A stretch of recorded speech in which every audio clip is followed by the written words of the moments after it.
high, so you might be delusional if you think every character in Naruto is straight. With such a wide array of characters, it would just be statistically impossible. Now, it would be easy and quite uninteresting to just point out which characters are queer based off stereotypes and vibes. I mean, sure, Gaara, Anko, Shizune, Tsunade, you see where I'm going here. It's a surprisingly unpopular ship considering how obvious it is. I mean, there is literally a scene where one of them is carrying a stack of books and the other is carrying their pet pearl-wearing pig. I don't think I've ever seen anything more sapphic, if I'm being honest. I mean, what is the relationship otherwise? Are they just besties living together? For a very, very long period of time without seeing anybody else? Obviously, I've been avoiding my main subjects here. So my point is not that Naruto and Sasuke are gay. My point is that the shows Naruto and Naruto Shippuden tell a story of queer love in a hypermasculine society. Yeah, the entire show is about being queer. There are many elements to consider for this argument, like the leaf representing masculinity and heteronormativity, how Naruto and Sasuke both defy these norms, how the people who go against the system are often queer-coded, and how the show prioritizes this love story over other plot points. Before we start, there are some things I have to clarify. I am only looking at the shows Naruto and Naruto Shippuden. I am not looking at manga or databooks or interviews with staff. I'm only looking at the shows because I believe artwork can speak for itself. And you might have a different interpretation if you look at the manga or databooks. But that's not what we're doing today. I'm also going to be skipping filler. I'm going to be watching this like someone who has a Naruto filler list open while watching the show. This analysis is also specifically about the version that is in Japanese with English subtitles. I want to start by addressing why do queer people try to find queerness in media that is not explicitly queer? Well, first of all, it's because that's how we live.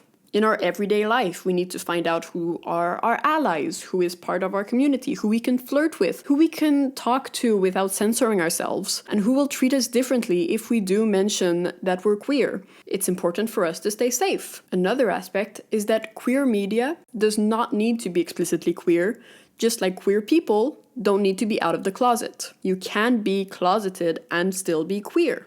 Whether you're open about it or you're not, it doesn't affect your identity. Another aspect is that if you want to make media with a large audience, like Naruto, you cannot make it explicitly queer, especially in the early 2000s when it was made. If you do make it explicitly queer, then you're putting it in a box. This is a gay anime. Kind of like how Brokeback Mountain was not seen as a Western film, but as a gay film, a gay cowboy film. Fans of Westerns weren't interested in seeing the film because they didn't feel like it was for them. While gay people know that most media is not for them, but we can find characters who face similar struggles and that we can relate to in our queer experience. A final note about this is that some men are unable to write good female characters. And where's the fun of shipping a complex three-dimensional character with a piece of cardboard?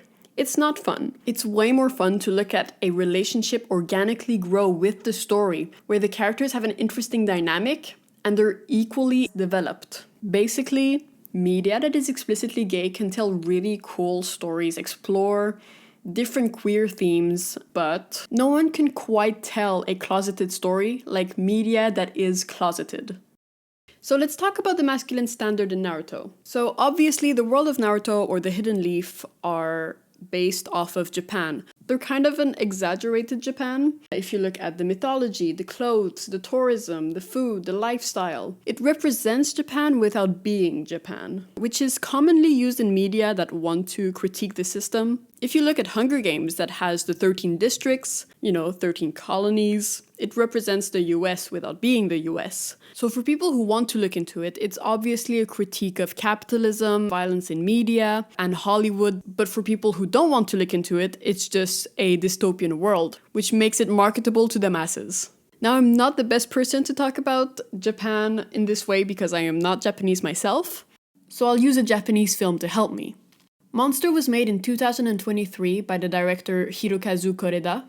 And it's about these two boys that have a queer friendship and they're so misunderstood by everyone around them that it becomes dangerous for them. The second they step out of the masculine norm, they feel threatened and they are failed by their system, by the family, by the school, and it doesn't have a very happy ending. The Japanese culture is too set in their ways to accept anyone stepping out of the norm. Koreda is definitely a director you guys should check out if you haven't. He makes a lot of movies that play with perspective, and I find that very interesting. Anyways, let's stop talking about indie movies and go back to our mainstream anime. So when we look at what is normal compared to what is shameful in Naruto, I think we can get a good idea of the morals of the world. One thing that's considered shameful in Naruto is being in school after the age of 12. It's used as a threat of if you're not strong enough, you're going to go back to the academy, you're not going to be allowed to be a ninja. And they're really using shame to tell these kids that they're supposed to want to work at this point. At their ripe age of 12, they're not supposed to want to learn more about the world. And one thing that's normalized is that you're expected to go to war if it happens. Your age doesn't matter, your family doesn't matter. What matters most is war and fighting and dying for your nation. They install this don't think, just hit mentality with their people, where education is discouraged and fighting is encouraged. I don't think you can get a more masculine type of society where fighting is the main goal for everyone. So to look at how this shame and expectations affect the world, I think the best case study for this would be Kakashi. When talking about men masking their emotions to appear as these emotionless fighters, Kakashi literally wears a mask hiding his face at all times. I mean, if you look at his backstory, his father cared so much about his teammates and his friends that he sacrificed a mission in order to save them. And he was shamed to the point of suicide. And that is practically Kakashi's introduction to the world of shinobi. After that, well, Kakashi is sent to war very young because he's strong, so why would he have to learn? Overall, he stays pretty distant from the people around him. He does not try to engage emotionally with anyone. What happens is that Kakashi is put in a similar situation to his father, where he has to choose between his mission or his teammates, and he goes for the mission. However, his teammate kind of manages to change his mind, but that teammate, Obito, dies during that mission. And Kakashi is left grieving for the rest of his life a friendship that never happened because he didn't let himself be open with others. And he was too cold to actually learn about people and form bonds with people. And he only saw that while his friend was dying. Except for the longest part that they knew each other, they weren't friends. Kakashi was judging him for not being a good ninja, when Obito was helpful and passionate. Kakashi's life is tragic because he tried to fit into that norm perfectly, and he was. But he ended up just grieving for something he never had. And he's stuck behind his mask now, and his mask also covers the eye that Obito left him. Because that is an emotional thing for him. The Sharingan is emotional in nature, but for Kakashi, that is the only part of his dead friend he has. So Kakashi represents this perfect shinobi that everyone should strive to be, and yet he is deeply unhappy. He lost his sensei and his friends, his teammates. He's left alone most of the time, and he hides behind his mask. And Kakashi and Obito were not the only ones that were affected by this dynamic of masculinity. When you look at Madara and Hashirama or Naruto and Sasuke, talking to each other becomes difficult when you're not taught to do that. You're taught to show your emotions by fighting, which does not create healthy relationships or ways to express yourself. All this system does is hurt people in a cycle that constantly repeats itself every generation. Now that we've seen what behaviors are praised in this world, let's look at what is considered bad. Naruto has a lot of queer-coded villains, and we're gonna look specifically at Haku and Orochimaru, and slightly the Akatsuki. To understand what I mean by queer-coded, it's kind of important to go back in history. If we look at the motion picture production code that was in effect between 1930 and 1968, the code basically restricted positive representation of immorality. Under this code, you couldn't promote sympathy for crime, wrongdoing, evil, or sin. And topics that the code deemed immoral included implicit sex or scenes of passion, amongst other things. The language used in this code is vague, so they could ban what they wanted. Now, queer artists started coding certain characters to be gay without showing them being gay on screen, with specific traits or behavior, especially if you look at feminine men or masculine women. Some movie villains were also queer coded. If we look at some Alfred Hitchcock films, the villain in Psycho and the two gay guys in Rope, it's not a positive depiction of the queer community. So queer characters could exist, but they needed to be either evil or they needed to be hidden. Now, why am I talking about this American code when I'm talking about a Japanese TV show? Well, the MPPC was present during the American occupation of Japan. During this occupation, the Americans actually took control of the Japanese film industry. They could ban and burn the films they wanted and also promote certain behaviors in films. So I mean, it's not completely unrelated. One of the very first villains we meet in Naruto is Haku. Haku is shown to be very feminine in his way of presenting himself and his way of behaving. He would already match the description for queer coding, but if we look at his backstory, there's even more. Haku was raised somewhere where Kekkei was demonized. Now at one point he's experimenting and he discovers that he kind of has this power that seems to bring him joy. So he proudly shows his mother what he can do, then she hits him and tells him to hide this part of himself. However, his father sees this and tries to kill Haku with other members of the community. Haku then kills everybody out of fear. This scene is very reminiscent of trans scenes in media where kids will just discover themselves and not see anything wrong with it until their parents tell them that it's wrong. What happens after that is that everyone gets hurt by these norms. Transphobia doesn't just affect trans people, it affects everyone. Because everyone is supposed to act not trans, even if these norms being present affect people's daily lives. So Haku is the first villain we see, and he introduces concepts of transness, homelessness, loneliness, and finding community in the underground. So the demonization of this thing that was naturally a part of him led to so many people getting hurt because the only place where Haku could find community was with criminals. I cannot emphasize enough how this is how we are introduced to villains in Naruto. They are victims of this society and of expectations of people around them. Haku was completely failed by the system because he was seen as different. The only thing he actually wants is to be accepted. So Haku is 100% a queer-coded villain, but he's not the only one. Let's take a quick look at Disney and their queer-coded villains. Especially during the Renaissance, Disney had a lot of queer-coded villains. Ursula is usually the first one people think about because she was modeled after a drag queen, but there are many elements to a queer-coded villain. I want to read a specific sentence I found in an essay, kind of defining the goals of a queer-coded villain in Disney. So they are talking about Scar and Ursula. They are exiled from their communities and spend most of their time in dark caves and wish to usurp the current king so they can gain power for themselves. So, Orochimaru is basically the second villain that is introduced in the show. And he arrives as a man in a woman's body, quite literally. Also unrelated, but the outfits that he wears during the show are not his, but the woman he killed. Like, that was her fit. He just killed her and stole her aesthetic for years. Nobody talks about that. So Orochimaru is very different from Haku. Haku has more pity with his story, while Orochimaru is straight up crazy. It's easier to sympathize with Haku and his story. Orochimaru, less so. The reason he got kicked out of the Leaf was because he was doing experiments on people, sometimes while they were alive. And we don't know where he was getting these bodies, but it surely wasn't ethical. Orochimaru doesn't see the human body as a human being. He sees it as a way to advance his knowledge, which to him is the most important thing. So basically what he does now is that he grooms vulnerable children to join him in his quest for knowledge and does experiments on them. He transforms them into a monstrous version of themselves, which we will explore later. But Orochimaru is the first time we see a character who doesn't look human per se. He looks like a snake-human hybrid. He doesn't look like any gender, he just looks like Orochimaru.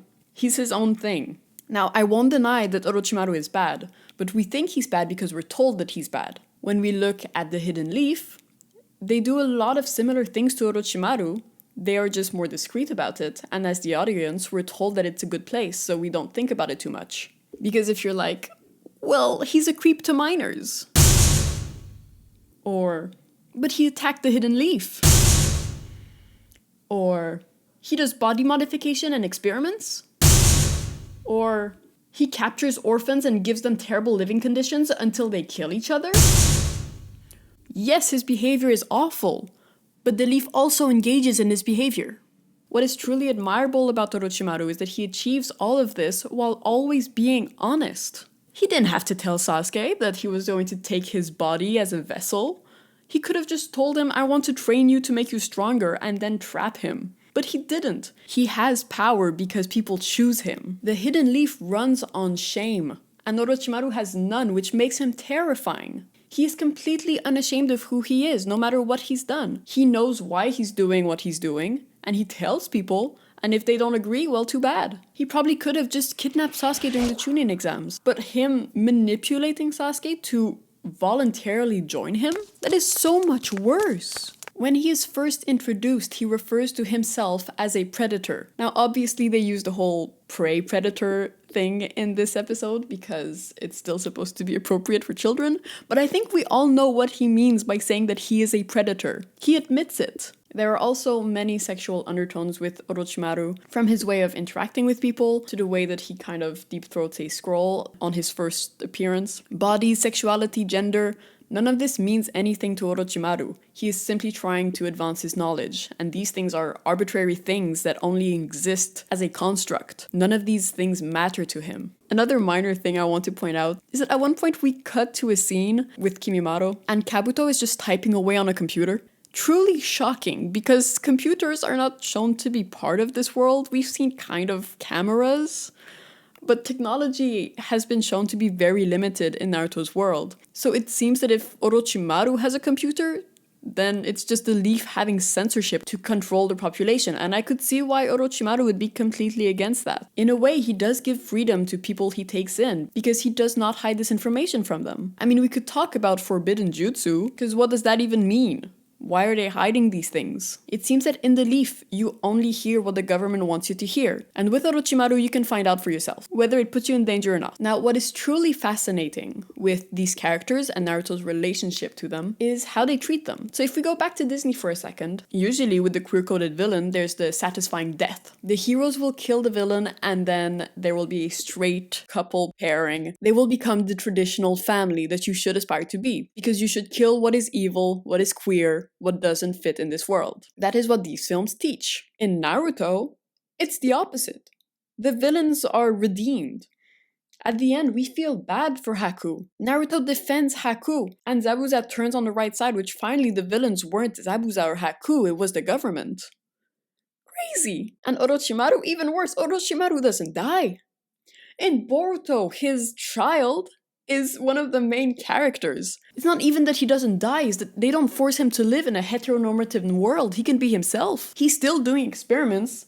He's just living his non-binary life, or their non-binary life, as a parent, as is explicitly said in the show. 保護者の欄なんだけど、あなたは僕の父親、母親、なんて書けばいい？ずいぶんくだらない質問ね。外側なんてどうだっていいことよ。まあ、そんなのはどうだっていいんだけど、一応ね。男であった時もあれば、女であった時も。そして、この世のものでない時も。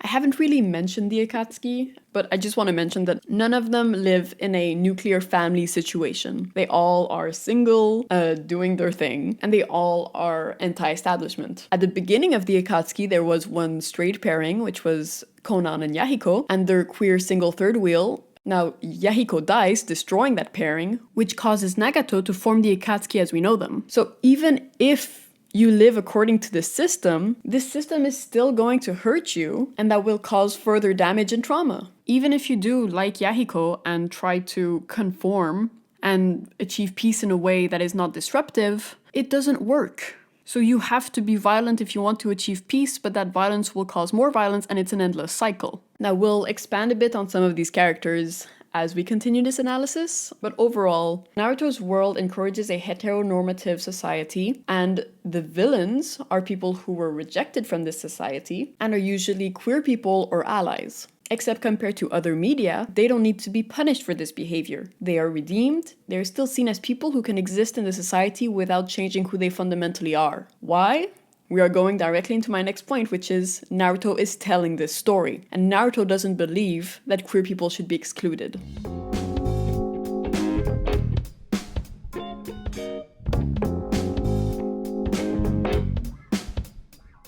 Okay, so let's talk about the titular character, half of the main pairing, and that is Naruto. Now, I'm not saying that Naruto is gay. I'm not denying that Naruto is attracted to women. I would even say he has a preference for women, but he's also attracted to a specific type of men. One thing that is emblematic of his bisexuality actually appears in the first episode, which is his sexy jutsu. The jutsu he invented, where he transforms into a naked woman to distract his opponent. So basically, he will either win a fight or get his way by flirting with men, while also knowing what makes a woman attractive. And of course, this culminates in him using the reverse sexy jutsu at the end of the show. And I mean, Naruto has a few bisexual moments. In the first arc, he finds Haku attractive, he kind of flirts with him, until he learns that he's a man, and then he respects his identity. And this is not something that Naruto usually does. Naruto usually finds something that makes you stick out, or that you're insecure about, and then uses that as a nickname. For example, Tsunade shortens her life to appear younger, because she is insecure about her age, and Naruto calls her Granny. But he never insults Haku in this way, he always respects his pronouns and doesn't mock him for looking like a girl. And I always saw his attempts at getting a date with Sakura to be him trying to fit in and him forming a connection more than a physical attraction to her. For a long time in the show, he uses Sakura as a way of justifying his obsession with Sasuke. I have to save Sasuke because I made a promise to Sakura. But at one point he manages to accept that he's doing it for himself. He admits that he wants to save Sasuke because he cares about Sasuke. And when Sakura confesses her love for him, he rejects her because he is not actually interested. And she didn't notice him not actually being interested, but he hasn't been in a very long time, and he was just using it as an excuse to not actually admitting his feelings to himself. Another moment is when Sai is introduced, and Naruto is disappointed because Sai is not as attractive as Sasuke, which is pretty funny. While we're here, I guess we also have to talk about Hinata, which I do want to make a separate video about all the women in Naruto and why Hinata and Sakura are the worst ones. But Naruto and Hinata are very interesting to me because Naruto never initiates contact with her. And I would like to start with one of my favorite scenes, which is I like people like you. Because what do you mean you like people like her? Like pale skin, dark hair, shy, special eyes? He doesn't even say girls like you. He says people like you. It's really funny. And she interprets it as like, I like you, but he's talking about Sasuke. He honestly just seems completely uninterested in her. I mean, another one of my favorite scenes like this is during the war arc, where Neji dies. And then she holds his hand and comforts him in the moment. And to her, this means the world. She's like holding the hand of her crush. She feels like she's made it. And then like a few minutes later, Minato arrives on the battlefield and Sakura is healing Naruto. And Minato asked, "Hey, is this your girlfriend?" And even though he just held Hinata's hand in this romantic moment, the most romantic straight moment he's had so far, his dad asked him if Sakura's his girlfriend. He's like, "Yup." If I was Hinata, that would have made me want to die. That's so embarrassing. He forgot about it. The second Hinata is not in front of him, he forgets that she exists. I mean, one romantic scene that a lot of people point out is during the Pain arc, where Hinata confesses that she loves Naruto, right? First of all, there's no post scene to this. He never responds. She says, "I love you," and he goes to visit her at the hospital. He takes care of her. He like carries her somewhere. Other people from the Leaf are taking care of her. And then he hugs Sakura at the end.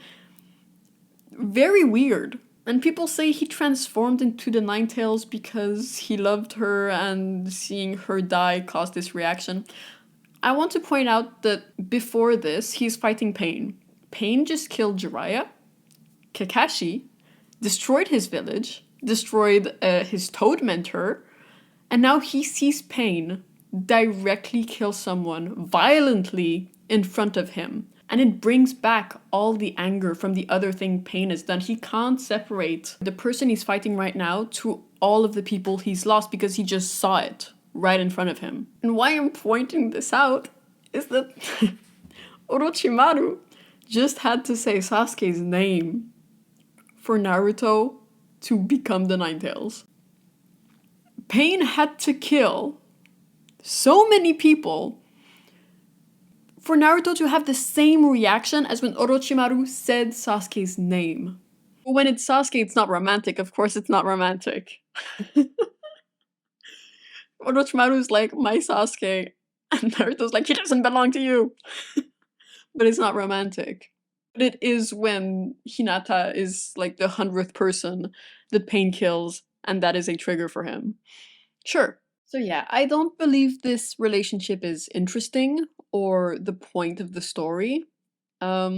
So we're gonna talk about that very interesting ending later. But this relationship is very one-sided. Yeah, listen, we could talk a long time about the gay moments that Naruto has, but that's not actually the point. So I want to focus on why he is the main character and why he's a good main character for this show. And that is his Talk no Jutsu. The show Naruto was never about physical strength, it's about violence and the cycle of violence. And Naruto breaks the cycle of violence by talking to people and by being vulnerable. In this world, and kind of in ours, people express their negative emotions with violence, especially men, and especially in societies that promote violence and glamorize masculinity. What Naruto does with his Talk no Jutsu is that he will look at these people and say, I see your pain, I understand what you've been through. And everyone needs a therapist so bad in this show that it kind of works. The villains in this show usually are people who have lost themselves to violence, who have been through terrible things and now do terrible things to other people. But that's not who they are at their core. Very quickly, Naruto can recognize flaws in the system, where he says this is not human, this is not fair, and he wants to fix the system from the inside. So he wants to rise to the top, and that's how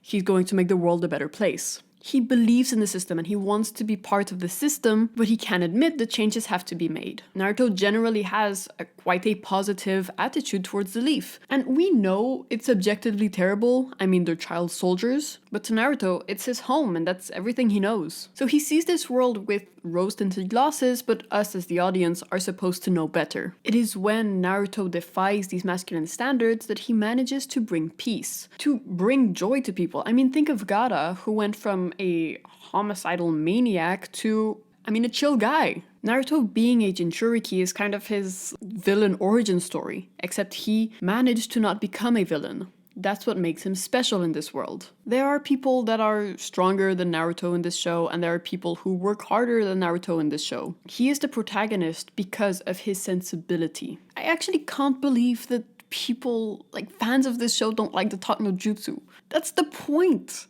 The show's not for you if you don't like it, clearly. Anyway, let's continue talking about Naruto as the main character. Now, the most important thing about this Naruto section, in my opinion, Naruto is the narrator of the Naruto TV show.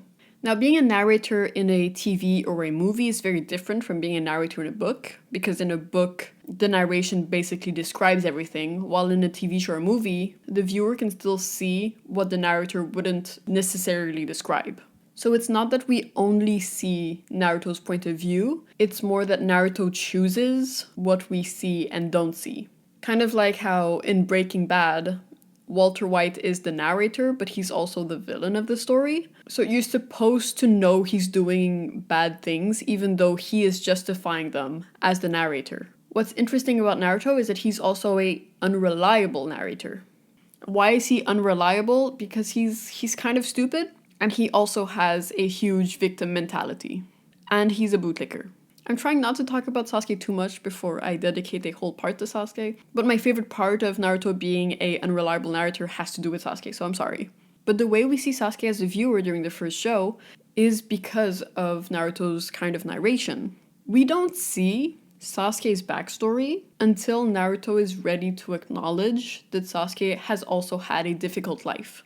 Naruto wants to believe that he is the underdog, and that Sasuke is this naturally gifted person who's never had to work a day in his life. Naruto cannot accept that someone has had a childhood that was as difficult as his, or more difficult than his. And there's a scene where Naruto is at a park with his friends, and then all the parents come to pick up their kids, and Naruto's obviously not picked up. And that makes him upset, which is very fair. And then he walks back home, and on his way home he sees Sasuke alone. And it makes him feel less alone because there's someone else who can relate to his loneliness. Except Sasuke doesn't have friends. Sasuke was not at the park.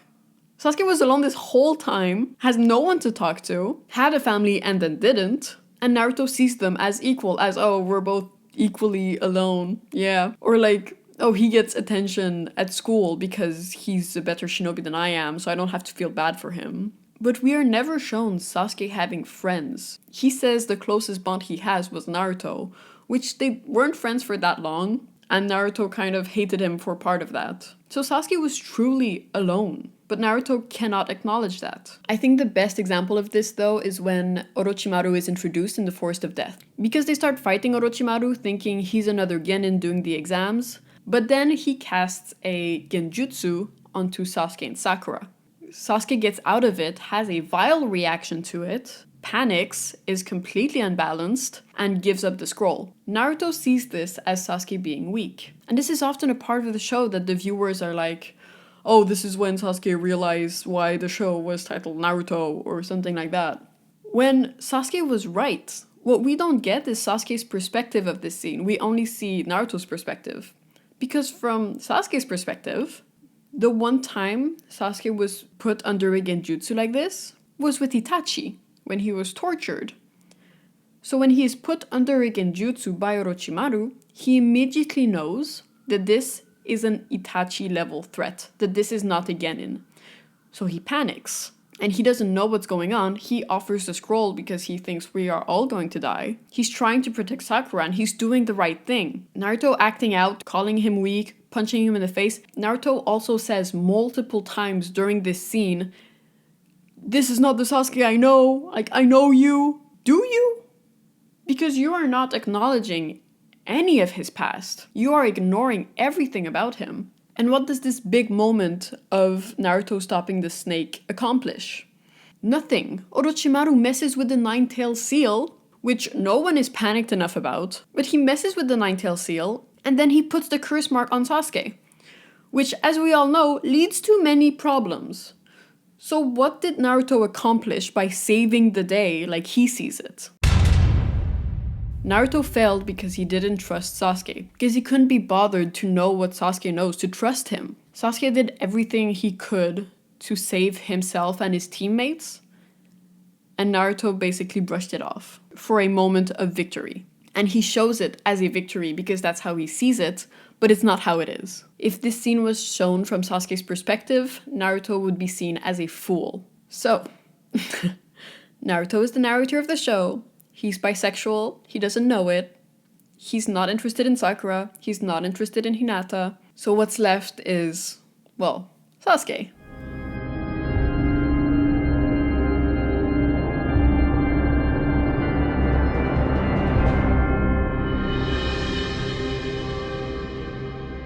Finally, we get the chance to speak about Sasuke Uchiha. Now, if there's one thing I have in common with Naruto, is that I will not shut up about Sasuke, and it does annoy everybody around me. 気分はどう？お粥を作ってもらったよ。これを食べて体力を回復するんだ。今、サスケの夢を見てた。お前は僕と一緒に里へ帰る。 So, let's point out a few things that are very important to Sasuke's character. The way I see Sasuke is that he's a massive liar, and he's very secretive, which is what makes him so interesting to me. You can't just listen to what he's saying and discover what his intentions are. You have to look deeper into his actions to actually understand him. And that's actually one of the main plots of Naruto. Naruto not understanding Sasuke. I want to introduce this section with a few of my personal favorite Sasuke Uchiha lies. Number one would be during his fight against Zabuza, where he is very obviously shaking, and Zabuza is insulting him for it, and Sasuke's like, yeah, I'm shaking of anticipation. Because that is clearly something he thought about later and cringed about, and that makes me laugh. He was scared and he was trying to hide it. It's very sweet. Number 2 is during the Chunin exams, when Sakura has this episode of feeling very insecure, rightfully so, because she doesn't think she can pass the exams. She doesn't. And Sasuke kind of knows that Sakura also doesn't have a chance of passing these exams, but he notices she's insecure. He has this moment when he's like, what's wrong with her? But he needs her to do these exams because they're a team and they have to be a team to complete these exams.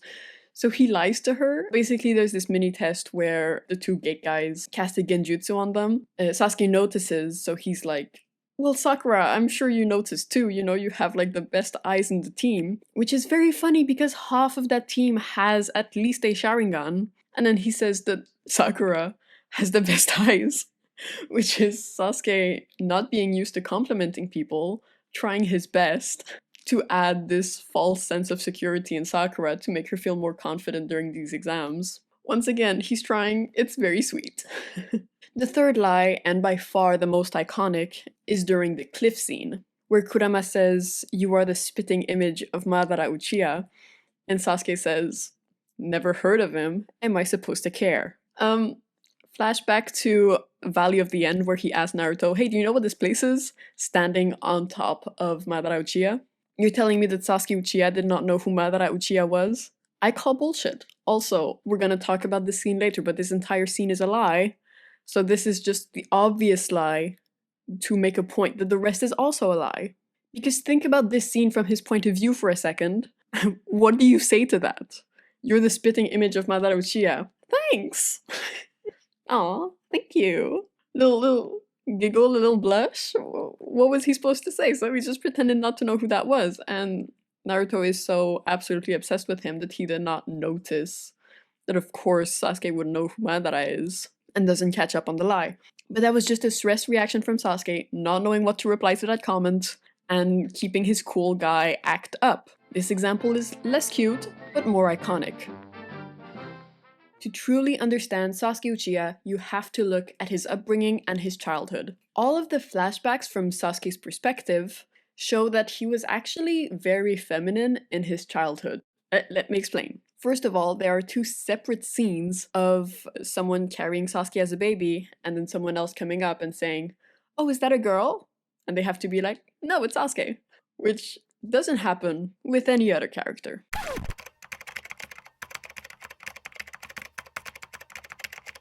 Point number 2, in a world where everyone looks exactly like their father, Sasuke Uchiha looks like his mother. And of course, in real life, that doesn't mean anything. But in fiction, especially in fiction where you draw all your characters, this has meaning. Sasuke looking like his mom is an immediate tie to femininity that he is born with.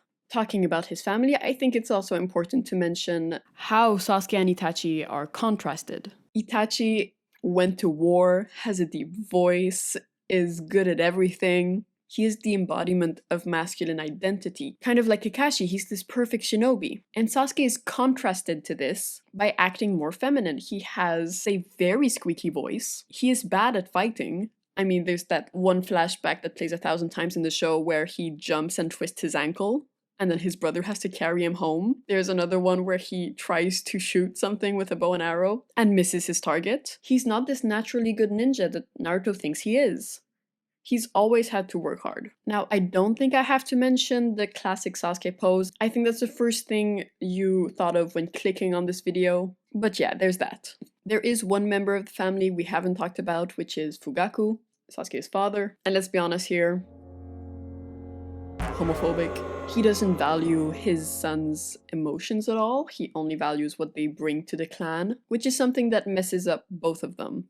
I am the biggest Fugaku hater. I do not like this man. But yeah, moving on. So basically, Sasuke grows up in this family that doesn't really value him as a ninja, and that is the only thing his father values, which obviously his father's opinion matters more than his mother's in this world. I would have liked to see a deeper relationship between him and his mother, but oh well, she didn't have much time. And so he was brought up in constant comparison with his older brother. So I want to talk about his skewed sense of identity, because he was brought up to idolize his brother. You should be more like Itachi. But then the massacre happens and Itachi tells him, you should hate me. So all his life he's tried to be this person that he now has to hate. But he's also now the only Uchiha, so he has this legacy to protect. So what he is now what the Uchiha is, and he feels this huge amount of pressure. This leads to a massive amount of self-hatred. I mean, he feels like something is wrong with him, he doesn't feel the strength of the Uchiha, he can't really do what he wants because it would shame his clan, and he's stuck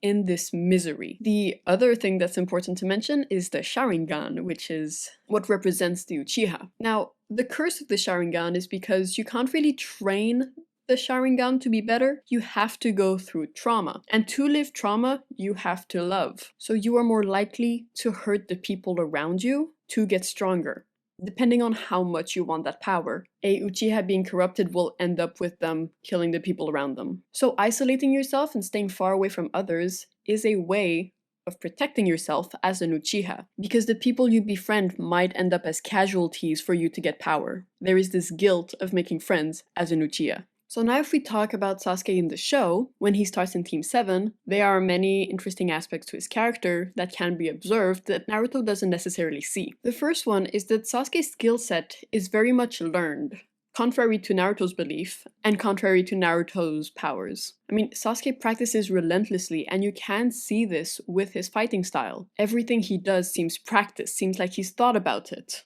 Naruto stole a scroll, read it, and immediately mastered a very difficult jutsu. Who is the gifted one here? We see Sasuke struggling with the fireball jutsu and working endlessly to a point where he's hurting himself to actually master it. Every time Naruto is shown during a training montage, he is complaining. When he was told that it would take years for the Rasengan, he was whining about it and then he mastered it very quickly. He is an extremely gifted child, which makes sense. Look at his parents. And it's not his fault that he doesn't know, but like, you know?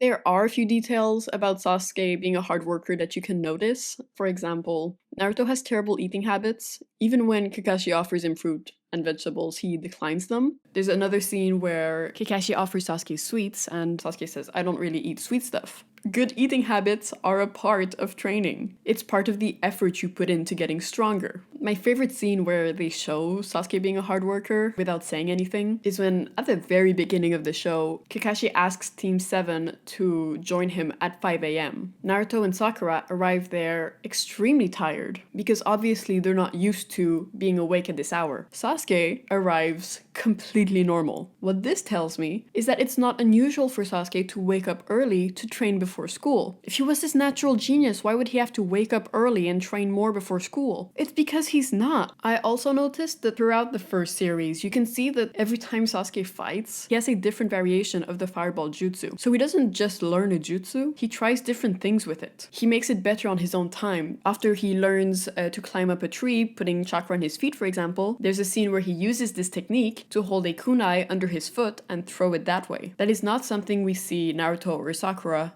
do. This is because once he learned that technique, he wasn't done with it. He didn't just take it for granted, he tried to make it better by training. Now the problem is Sasuke tries to train like an Uchiha using the Sharingan and Fireball Jutsu, but it's not enough. He keeps losing fights and not being able to defend himself or attack properly. And so a huge part of Sasuke's character is unnaturally obtaining power. After his defeat in the first arc, and once he is losing the fight against Orochimaru, that's when Orochimaru gets him with the curse mark. And once he experiences that splurge of power that he did not have to work for, he separates himself from his Uchiha identity. He gives up trying to gain power the Uchiha way because it has never worked for him. Sasuke has never been a naturally born Uchiha. He's always felt different. He's never managed to be like Itachi. He's always felt like an outsider in his own clan. And he was born this way. Another reason he leans towards unnatural training is that as an Uchiha, he doesn't have another Uchiha to train him. He's been stripped of all of his connections with his clan. Another time that he steps away from the Uchiha clan is when he learns the electric nature transformation with Kakashi. Electricity is not a part of being an Uchiha, but Sasuke learns this because at this point, he has to have a diverse arsenal, and the fire jutsu simply isn't cutting it. So he tries to be like his mentor, the one who is most Uchiha around him because he has one Sharingan. Kakashi's main traits are having 5 chakra natures and copying other people's moves. During the Chunin exams, he's already living the influence of Orochimaru by obtaining power in different ways. Not only does he debut his lightning jutsu, but he also copies a move from Lee, who is the hardest worker in the show, and also has no chakra. Sasuke being humbled by Lee also had a huge effect on him. He is fighting someone with 0 natural skill. He is fighting someone who is a harder worker than he is, and yet he still fails. So how much is this hard work actually going to lead him? So he feels like he's not working hard enough, and he starts feeling like his training is leading him nowhere. So when Orochimaru gives him a taste of unnatural power, and he defeats someone who defeated Lee, that comes to his head, because there is no amount of hard work you could do that defeats unnatural power. So, Sasuke is insecure, he hides his emotions, he isolates himself to protect himself, he doesn't have friends, and he is now being influenced by Orochimaru, who wants to give him more power without Sasuke having to work for it. Something he has done his whole life, and that has led to nothing. So the next plot point we're going to address is Sasuke's encounter with Itachi. This encounter happens at a crucial part in the show, because right before this was the Chunin exams. During the fight with Gaara, Sasuke kind of tried to use his new powers given by Orochimaru, but he was failing miserably and in pain, and Naruto ended up defeating Gaara. Same thing that happened in the first arc. So he keeps failing over and over again against Haku, Orochimaru, Gaara, and then he meets with his brother. And this is the first time we get a flashback to Sasuke's past, and we kind of see how he has given up his life in order to beat his brother. So he hasn't been having fun or hanging out with friends or doing anything that doesn't benefit his physical strength. In his mind, he is completely different from the 7-year-old that Itachi beat with ease. Like, all of his hard work should have led to something, right? Wrong. Once again, hard work does not defeat natural talent. And Itachi defeats him so easily. Sasuke uses his new jutsu, the Chidori, not an Uchiha jutsu, to try something new against his brother, and he still fails. Itachi basically just grabs his arm and breaks it or twists it, I'm not sure, and disregards him completely. What's also important to remember in this scene is that this is a huge trigger for Sasuke. We know that Kakashi and Naruto are 2 of the people he is most attached to, and he discovers that Itachi is in town because he sees Kakashi bedridden after a fight with Itachi. Then he sees Itachi targeting Naruto. He is put at a place once again where Itachi is attacking his loved ones. He becomes that 7-year-old all over again, and if that wasn't enough, he gets tortured. Again. You know, for a bad guy turned nice, that was a real dick move. Was the genjutsu necessary? Really? Anyway, this doesn't just discourage Sasuke physically, it's also a reminder that any bond he creates is not safe, that every bond he makes is an opportunity to get hurt. It's the opportunity to lose someone. It's kind of a neither can live while the other survives situation, when Itachi wants Sasuke's eyes, and Sasuke can't live his life until Itachi is dead, because his life will never be safe. So he is completely demoralized after his fight. He realizes that he has nothing, that he has no strength, that he is ruining his life for nothing, and he thought he grew from the child he was embarrassed to be, but he hasn't. So what does he do after the fight? He challenges Naruto. Now, neither of them know at this point who Naruto's parents are. So to Sasuke, Naruto is someone who has no heritage and doesn't work hard. So if he can't defeat this guy, who is riding on luck, like, what is even the point of trying? And what happens? You'll never guess. He fails. He thinks he wins for a moment, and then he sees the back of the water tanks. Naruto accepting to do this fight after Sasuke was mentally weak from torture was not a great move. To Naruto, this was just a fun buddy-buddy fight. He didn't realize what he was doing when he accepted, and he even tells Sakura after, like, no, it's fine. But to Sasuke, this meant a lot, and this was a turning point. Naruto just didn't realize what he was doing. Now this leads Sasuke to having the realization that he has tried everything he could within the acceptable system in place, and nothing has worked. The only time he truly felt power was in the Forest of Death after Orochimaru gave him the power. Before that, and since then, he has been non-stop failing. He knows nothing in the system will help him, and he knows he can't live until Itachi is dead. Now, this part of the video might have not seemed very gay, but it's important to lead up to what is the anti-institution aspect of Sasuke, which is queer. Orochimaru reapproaches Sasuke at the perfect moment, when, as I just said, he is completely down and desperate. He uses these cult tactics to recruit people who need it, and Sasuke is just a prime target at that point. He gets beat up by the Sound People for good measure, and then he accepts to go with them. We can also mention his conversation with Kakashi, where Kakashi admits that everyone he loves is dead. Kakashi chose to live despite the pain, wear a mask, conform to society, and basically be this perfect ninja. And that is one option for Sasuke. But at the end of the day, he knows he will not be satisfied by this. And he also knows that Kakashi doesn't have an Itachi. So there's no point in trying to live Kakashi's lifestyle. So, in a moment of rebirth, Sasuke dies and has this monstrous body transformation, which blurs the line between gender and humanity. I mean, there's long hair, lipstick, the hand wings. It transforms Sasuke into what he feels like he is, which is an outsider. Someone who doesn't fit in, someone who isn't an Uchiha. Transforming into this even destroys his shirt, which has been an emblem of the Uchiha. We've mentioned previously how Orochimaru is a queer-coded villain, and I don't think that is deniable. So what do you think it means when Sasuke joins him? Sasuke's choosing the queer path. He's not following the rules of society.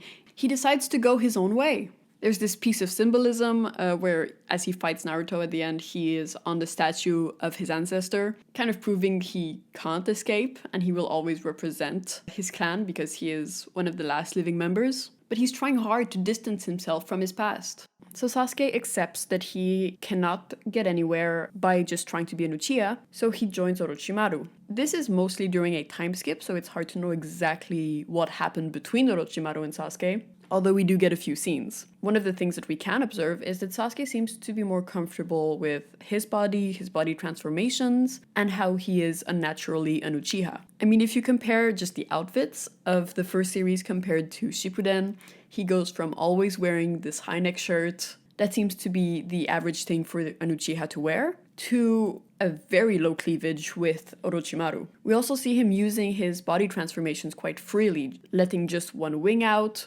or partially transforming his body. He has become more comfortable with how unnatural he is. One way we see him being more comfortable with not being this natural-born Uchiha is that during his fight with Naruto, he uses Itachi's blind spot jutsu to kind of show that he is at a similar level, or just trying to make himself feel better as like, I can do this just like my brother could. And then we see him with Orochimaru, and he does the same jutsu, but instead of using kunai, he's using the Chidori. So he's still obsessed with Itachi, but he's doing it his own way. Now my one question with Sasuke, if I could ask him one thing, is when he decided to kill Orochimaru. So what I think happened is that when he left the Leaf, he was completely desperate. And he kind of didn't care about his own life anymore because he knew that there was nothing he could do to live. So he went to Orochimaru in this kind of suicidal state, where he's like, my brother has to die no matter what. But then he arrives there and he has to wait another 3 years because Orochimaru's already switched bodies. When did he choose that he wasn't actually going to switch body with Orochimaru? I believe that once his initial shock of arriving at Orochimaru died down, he kind of made this plan of lying his way through and surviving until he could kill Orochimaru. But this is where it gets interesting, because 6 months before he's supposed to kill Orochimaru, there is the first scene of Shippuden, which is the Leaf arriving to Orochimaru's hideout. Now, I've talked about how Sasuke was lying during the scene previously, but his lying goes much deeper than in that one instance. So, Naruto, Sakura, Yamato, and Sai arrive. He doesn't know Yamato and Sai, and last time he saw Naruto, he defeated him, and Sakura is Sakura. So I think he considers for a moment defeating Orochimaru now with the help of the Leaf.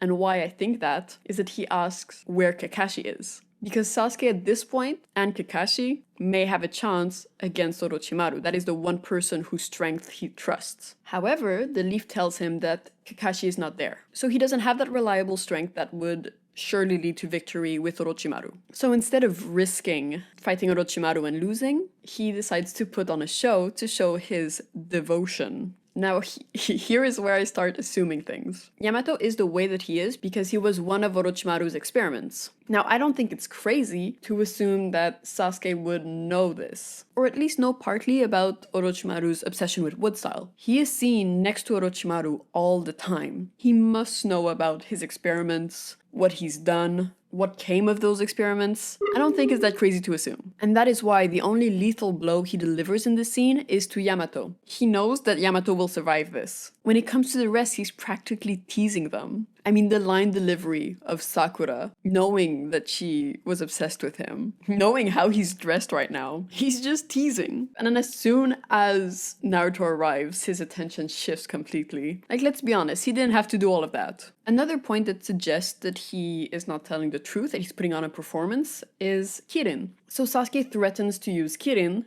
a jutsu that requires clouds, but Orochimaru stops him. Once again, I don't think it's crazy to assume that they've had this conversation before. You can't use this jutsu if the weather is not appropriate and stuff like that. We see him put excessive effort into making that jutsu available to him while he's fighting Itachi. So he threatens to use it, but I think he is waiting for Orochimaru to stop him, which he does. So in this scene, Sasuke doesn't really hurt anyone in the leaf. He just like shocks them a bit in every way, but he proves his devotions to Orochimaru. He says, I have no more ties. I'm ready to kill these people, to test my jutsu on them, and I don't care. What this does is that Orochimaru will put his guards down, and he will be easier to kill in the future, because Sasuke is proving that he is just Orochimaru's puppet. I mean, he makes this whole speech about how his body belongs to Orochimaru, and that he's not a person anymore. It's quite performative. I don't think Sasuke ever thought that. I think Sasuke decided to do this to make his future plans easier. But I don't think Naruto ever realized what Sasuke was doing here, so as the viewer, we don't see Sasuke's internal conflict,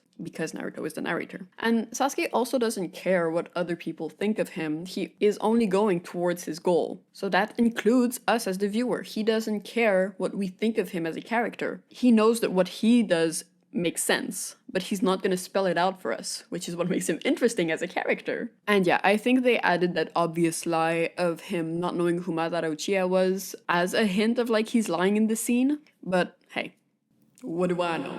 Now, after Sasuke kills Orochimaru, he decides to form his own team. This shows that he has made connections in the past few years, and that he still cares for other people. Listen, this team could be interpreted as Sasuke reforming Team 7, trying to like satisfy a need, longing for his past. Except Kakashi doesn't really fit. Obviously, Karin would be Sakura and Suigetsu would be Naruto, but Jugo and Kakashi have no connection whatsoever. But if you look at color scheme, personality, and clan, they all have a link to Naruto.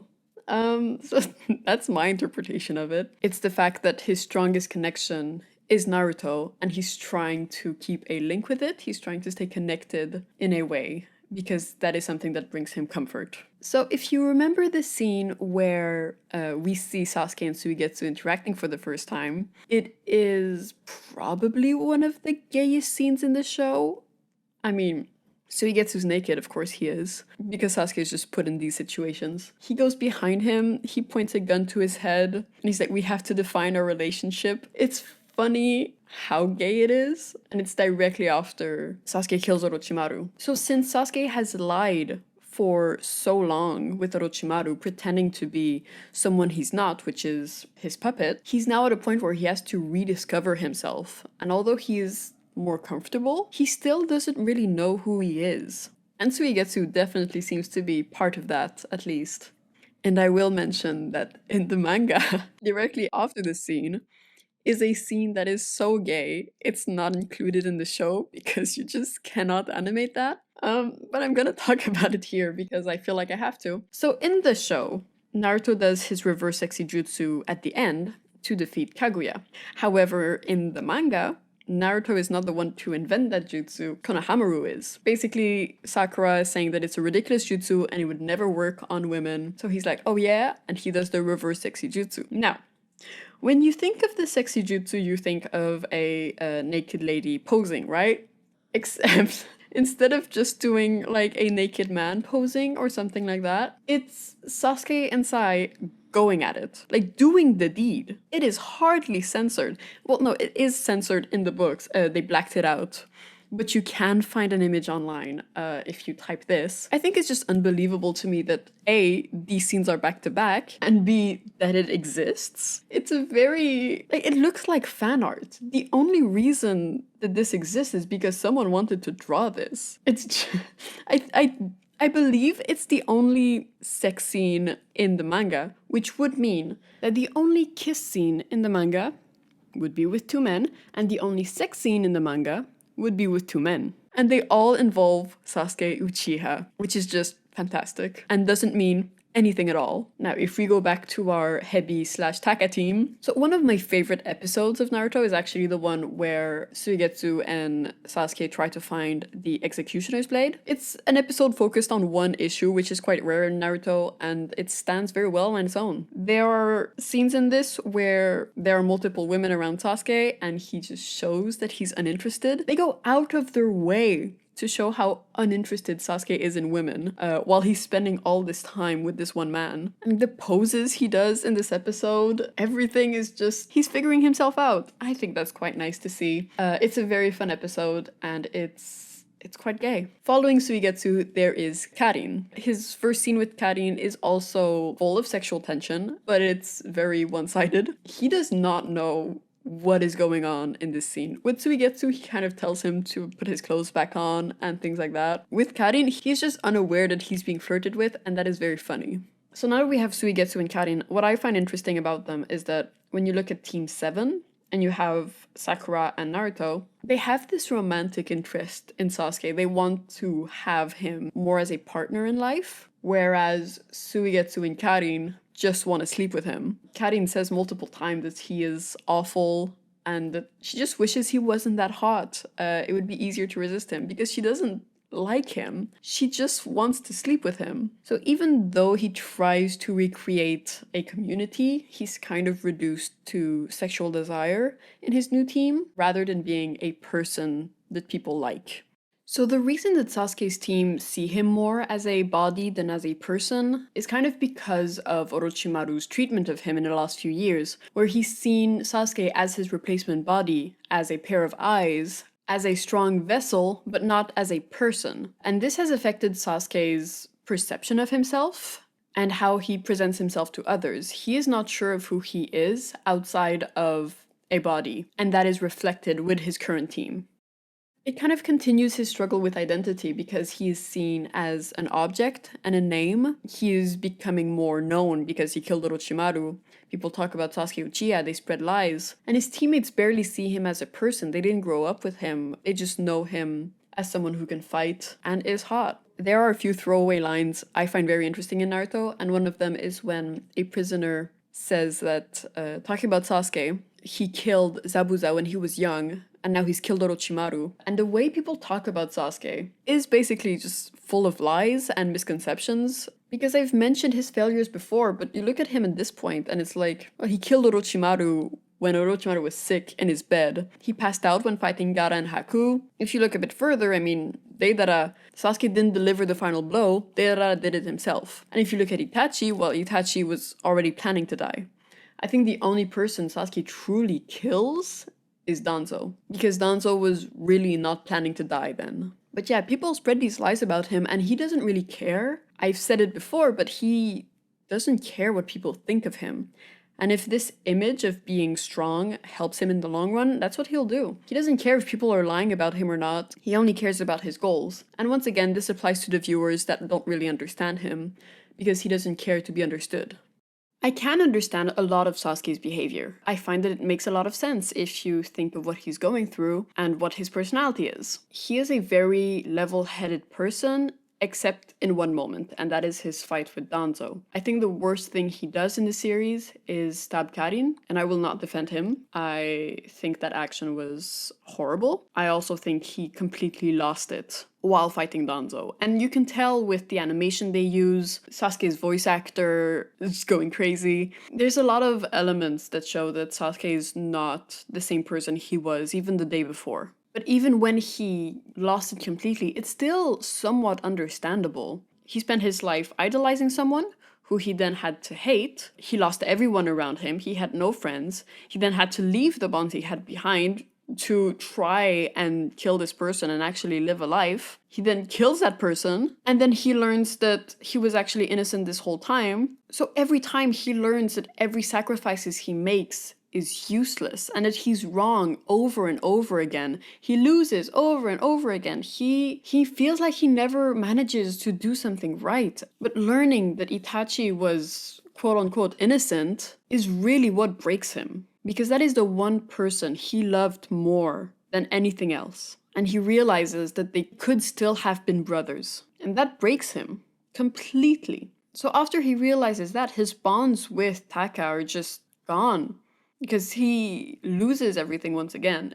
He's not there. He hurts Karin, Suigetsu and Jugo were affected by the battle, and he is not thinking of anyone but himself and Danzo. And if he doesn't survive this fight, he does not care. So at this point in the story, Sasuke is anti-institution, but he still follows some of the standard rules, like having a team of 4, but he doesn't let himself be governed by someone above him. When he joins the Akatsuki, which are very anti-institution, it's more because he wants to use them, and he admits this to his team. At first he tells Obito that he doesn't want to destroy the leaf, and Obito doesn't seem to like that answer, so Sasuke changes it, and he says he does want to destroy the leaf. But I never see Sasuke actually wanting to do that. I can see him wanting to kill the elders and Danzo because of what they did to his clan. I cannot imagine Sasuke killing civilians like his brother did. Now, okay, if I could ask 2 questions to Sasuke, I would also ask him about Killer Bee, because I don't think Sasuke doesn't want the Akatsuki to achieve their goal. I believe he thinks their goal is stupid. But what was his plan here? My main question is, did he know that Killer Bee was still alive when he left the battlefield? Was his plan actually to kill Killer Bee or to go back to the Akatsuki being like, I tried? Because I genuinely don't know. And there's this one part during the fight where he sees Team 7. Like, he still cares. Naruto is part of Team 7. Naruto is the next target. So I don't believe that he's actually trying to kill Killer Bee, but I don't know what his plan was. I think maybe he was planning something, but obviously Killer Bee's strength surprised him. Whatever plan he had might have failed because Killer Bee was a lot stronger than he anticipated. He was like, oh, I've fought a Jinchuriki before, and this one was slightly more in tune with his tail beast. I mean, maybe he knew the tentacle was fake with the Sharingan. Like, that's a possibility. And he still gave it innocently to the Akatsuki. But hey, who knows? We know that Sasuke never really cared about the Akatsuki, because the second he gets Itachi's eyes, he just leaves them. They can't help him anymore, so he's not gonna help them anymore. There are many times where Sasuke is mimicking Itachi, and I think him joining the Akatsuki is part of that. Itachi did join the Akatsuki to spy on them for the leaf, and Sasuke also joins the Akatsuki to benefit his own goals. It's also notable that at first, Sasuke doesn't want to take Itachi's eyes, because that's what his brother wanted him to do. And his brother kind of wanted him to work with the system. And that's what Itachi did, right? He followed what the government wanted, and that's how they ended up in this situation. Sasuke hates the outcome of that and wants to do things his own way. So at first he refuses Itachi's eyes, but he realizes pretty quickly that that's not gonna work for him. So there's part of the system that Sasuke just cannot escape. He has to do some Uchiha things, even though he doesn't want to. Because he's still power hungry. He wants to get stronger and he wants to kill people that have wronged him. And to do that, sometimes he has to conform to the system, in this case, accepting Itachi's eyes. Now, finally, we're at the war arc, and in this arc, one of the most important things that happened to Sasuke is his reunion with Itachi. We haven't talked about Itachi much, but he's basically this perfect shinobi with a weakness for Sasuke. What Itachi did, he did for love. His attachment wasn't to a government, it was to his brother, and he had the ultimate goal of peace. And Sasuke understands his goals, but he thinks Itachi failed, because Itachi's goal was that Sasuke would survive and be happy, lead a life, but Sasuke knows that he will never be happy, and that there's also currently a war going on after Itachi died. So what did Itachi achieve exactly by wiping out his clan, except causing trauma? Itachi tried to follow the system, and seeing that he failed was a big moment for Sasuke to go completely anti-institution, and also to give up hope in life. If the people you love have to die in order to create a better world, will you find joy living in that world without them? So Itachi sacrificed his life happiness, killing his family, and alienating himself from where he grew up. And what did he achieve? Because he didn't achieve world peace, and he didn't even achieve peace for himself. I do think that Itachi is one of the most obvious allies in the show. He is very pro Sasuke and Naruto, and I think that is very sweet. When they meet up again during the war arc, Sasuke follows him, and obviously Itachi met Naruto before dying. So when he sees Sasuke, he thinks of Naruto and giggles, which is a very big brother thing to do to your younger queer sibling. I would know. And then he also just messes up Sasuke's hair before their battle with Kabuto by like sending crows his way. I don't know what his intention was with that, but it just feels very brotherly and I like it a lot. And I mean, we have to mention their final scene together where he says, "No matter what you do, I will always love you," which is what every queer person dreams of hearing from a family member. An affirmation of unconditional love. For some queer people, is something that they will never get from a family member. And I'm very happy for Sasuke that he gets that in his moment because he deserves a bit of love. So although what Itachi has done in the past is not always right, I think in this moment he is really there for Sasuke in a moment where Sasuke needs him. And even though Sasuke remains anti-institution, he still takes one last chance by talking with the previous Hokages. He tries to make sense of institutions by asking questions like, what is a shinobi? What is a village? And in the end, he kind of joins the war as a third party, where he is against the other Uchiha, but I don't think he entered that war counting on making it out alive. And we'll talk more about that later. To finish Sasuke's section, I have to talk about Sakura.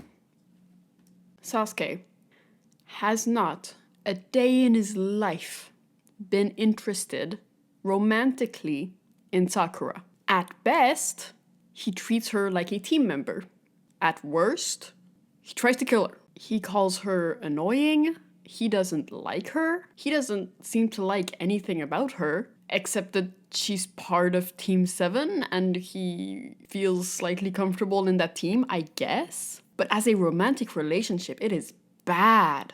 I am willing to say that Sasuke and Sakura are my least favorite fictional, canon, legal couple. So I'm going to go over a few romantic moments that Sasuke and Sakura have that some people seem to like and say why I don't find them romantic at all. So the first romantic gesture he does is when he protects her in the Forest of Death. Sakura has this moment and she's fighting these guys. She's kind of getting wrecked. So Sasuke arrives and saves the day. This is a moment where Sasuke wants to test out his new powers. He is willing to kill and attack anyone around him right now. She is an excuse for him to prove his strength. Now, the moment that people point out is when she hugs him and he calms down. Which, okay, like that's a moment. But to me, it's the fear in her eyes. And he's realizing that he is stepping away from who he really is. And a discomfort with his newly found power that he is not controlling. And sure, Sakura likes Sasuke. This can be a romantic gesture for her. But he doesn't do anything. He doesn't give a hug back. He just calms down and realizes what he's doing. It puts him in a state of awareness. But he doesn't feel romantic after this. Now for the second scene where they interact with a bit of romance, you have to go to the end of the first series when he leaves to go to Orochimaru. And some of you might hate my analysis of this scene, but I think I'm correct. What happens is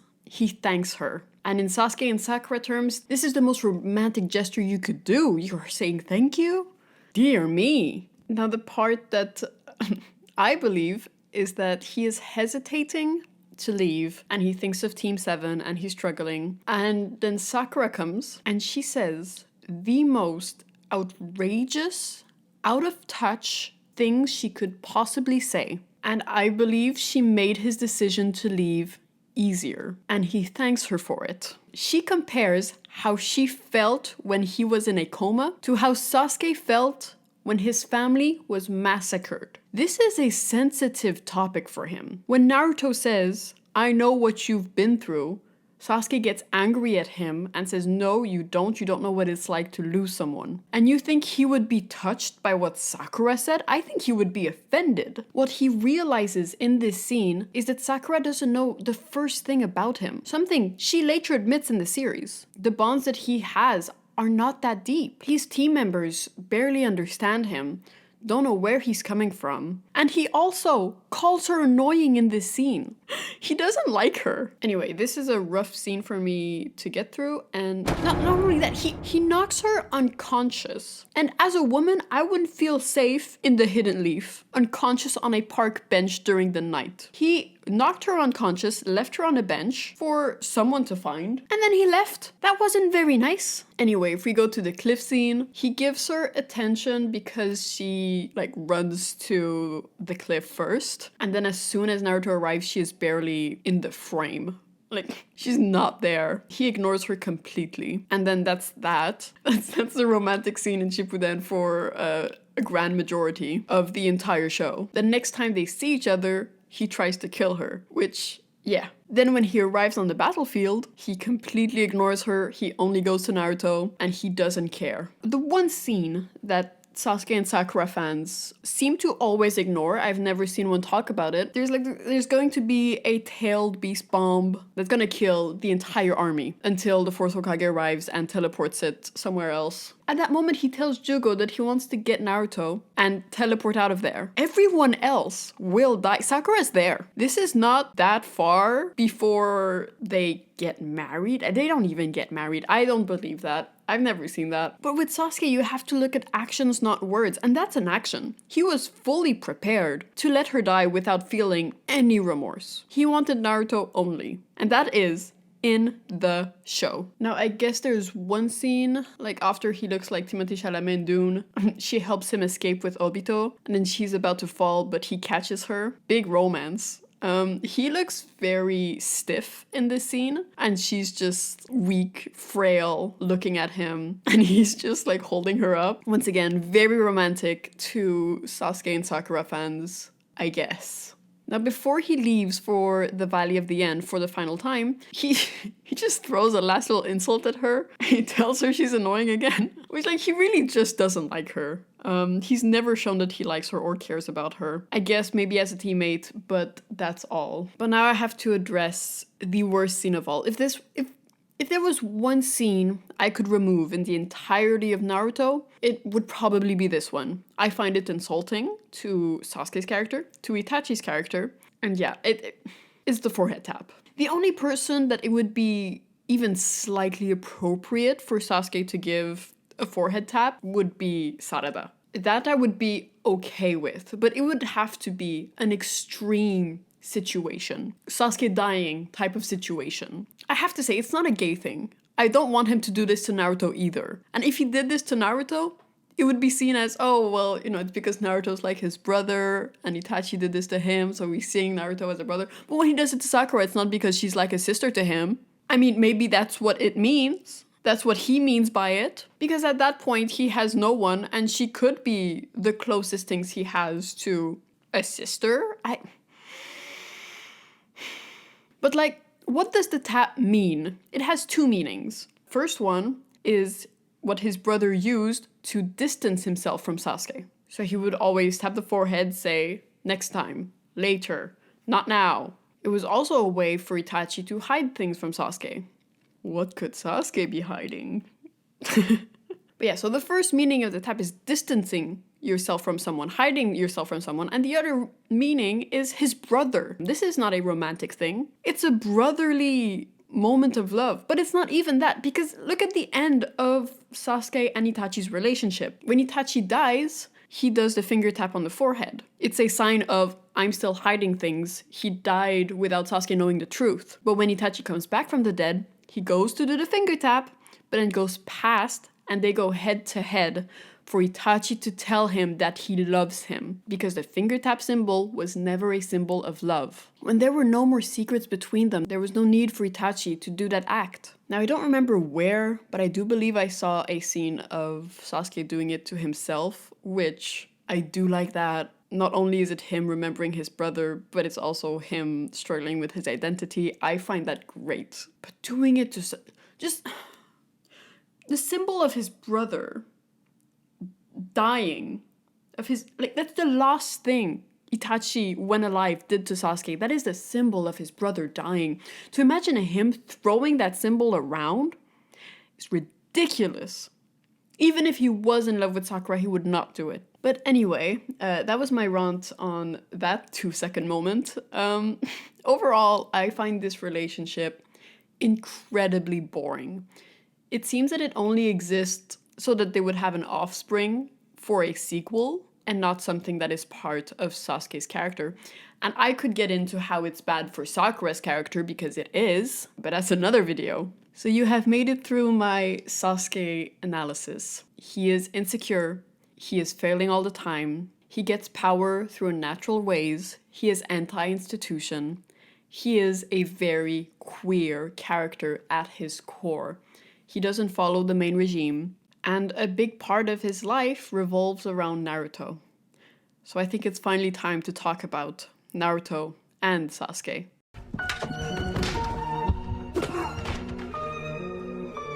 こいつらできたな。そういうものか。 Can you believe we've gone through all of that without talking about the gay scenes between Naruto and Sasuke? I mean, I did say this video is not about them being gay, it's about the show being queer. But let's have a little fun and talk about it, shall we? So I've talked about Naruto and Sasuke separately. If you look at things they both have in common, they are both orphaned and they have a legacy attached to them. They both have personalities that don't fit in. They make friends with difficulty. Kind of. Well, Naruto struggles making friends at first and then it's easier for him. And they both mask pain in different ways. Naruto pretends to be happy and tries to make people laugh at him or with him, while Sasuke shuts down. Even though they have things in common, they are designed to be opposites. Now, during my most recent rewatch, something that was apparent to me in the first show is how it's so unclear what the show is about. I mean, if you look at just the first episode, you would believe that the show is about Naruto and the Ninetales. But his relationship with the Ninetales is never a conclusion to the show. Both shows don't end when Naruto reaches a certain point with the Ninetales. That's not what the show is about. Now, after that, there's becoming a Chunin, so you're like, okay, so the point of the show is moving up the ranks. It's that type of story.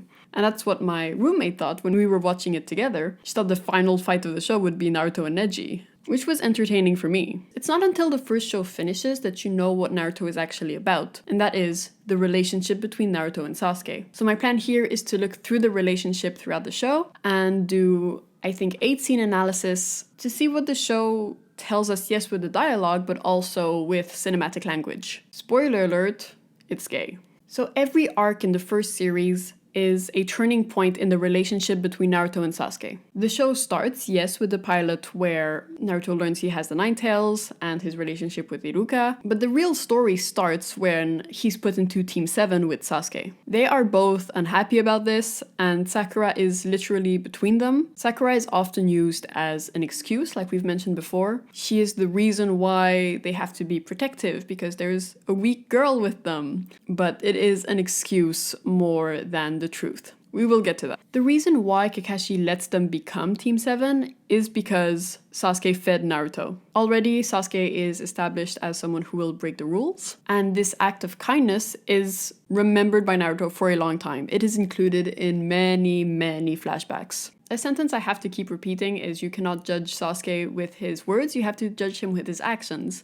And in this case, it's an act of care, even though it can be interpreted as him wanting Naruto to be strong to increase their chances against Kakashi. Why wouldn't Sakura do that? It just hints that their relationship might be more than what meets the eye at first. Following this, Naruto and Sasuke aren't shown to get along at all. They're constantly competing against each other. They both long for some kind of relationship, but because they're both masking in such different ways, they can't seem to find a way to get along.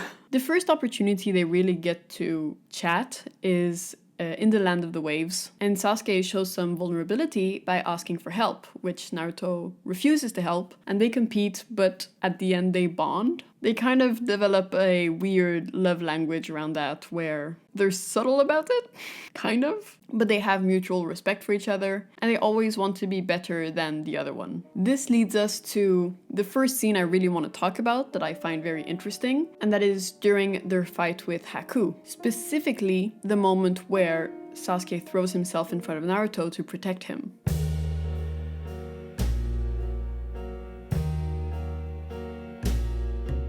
This arc is impressive at establishing themes characters' motives that come back through the show.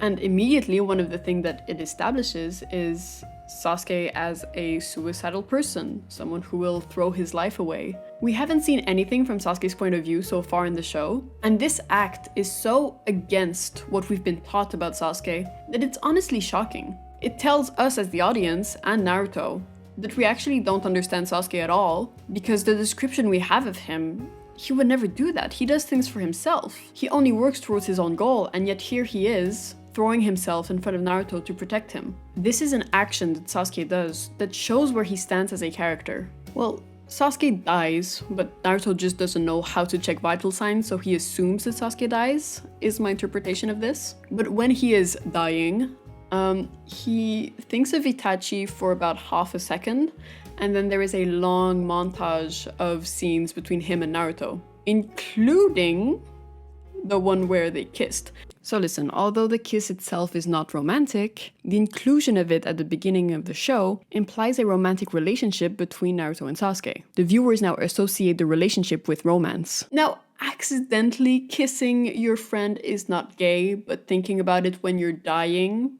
thinking about it in your last moments, that's gay. This scene literally plays out like, oh, I never managed to get revenge on my brother, but I did kiss a boy.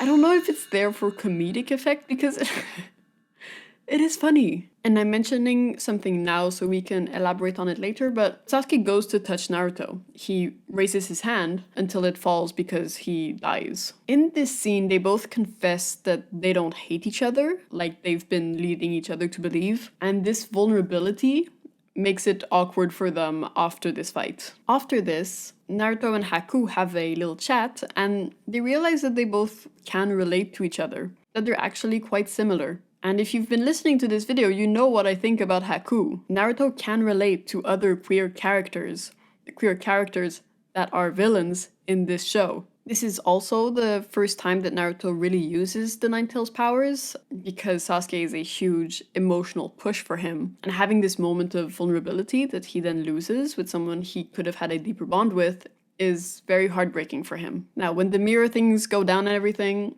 Sakura goes to Sasuke and she cries and she's saying how she's not supposed to have feelings as a shinobi. And then she touches Sasuke's face, which is something Sasuke was trying to do a second ago. But the thing is, because she is less part of this structure of masculinity, she can give this type of affection.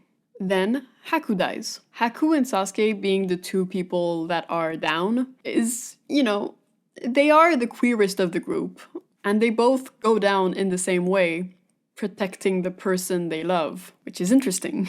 And to add to this comparison, Naruto yells at Zabuza. And while yelling at him, he is so emotional because he's projecting his own relationship with Sasuke onto Zabuza's relationship with Haku. He is saying things like, he really liked you. And Naruto thinks back of when Haku asked him if there was someone special in his life. Now, when Haku said this, Naruto thought of Sakura. But in this case, it moves to Sasuke because he is projecting. Now, I've talked previously about how Kakashi wears a mask, and this scene gets me.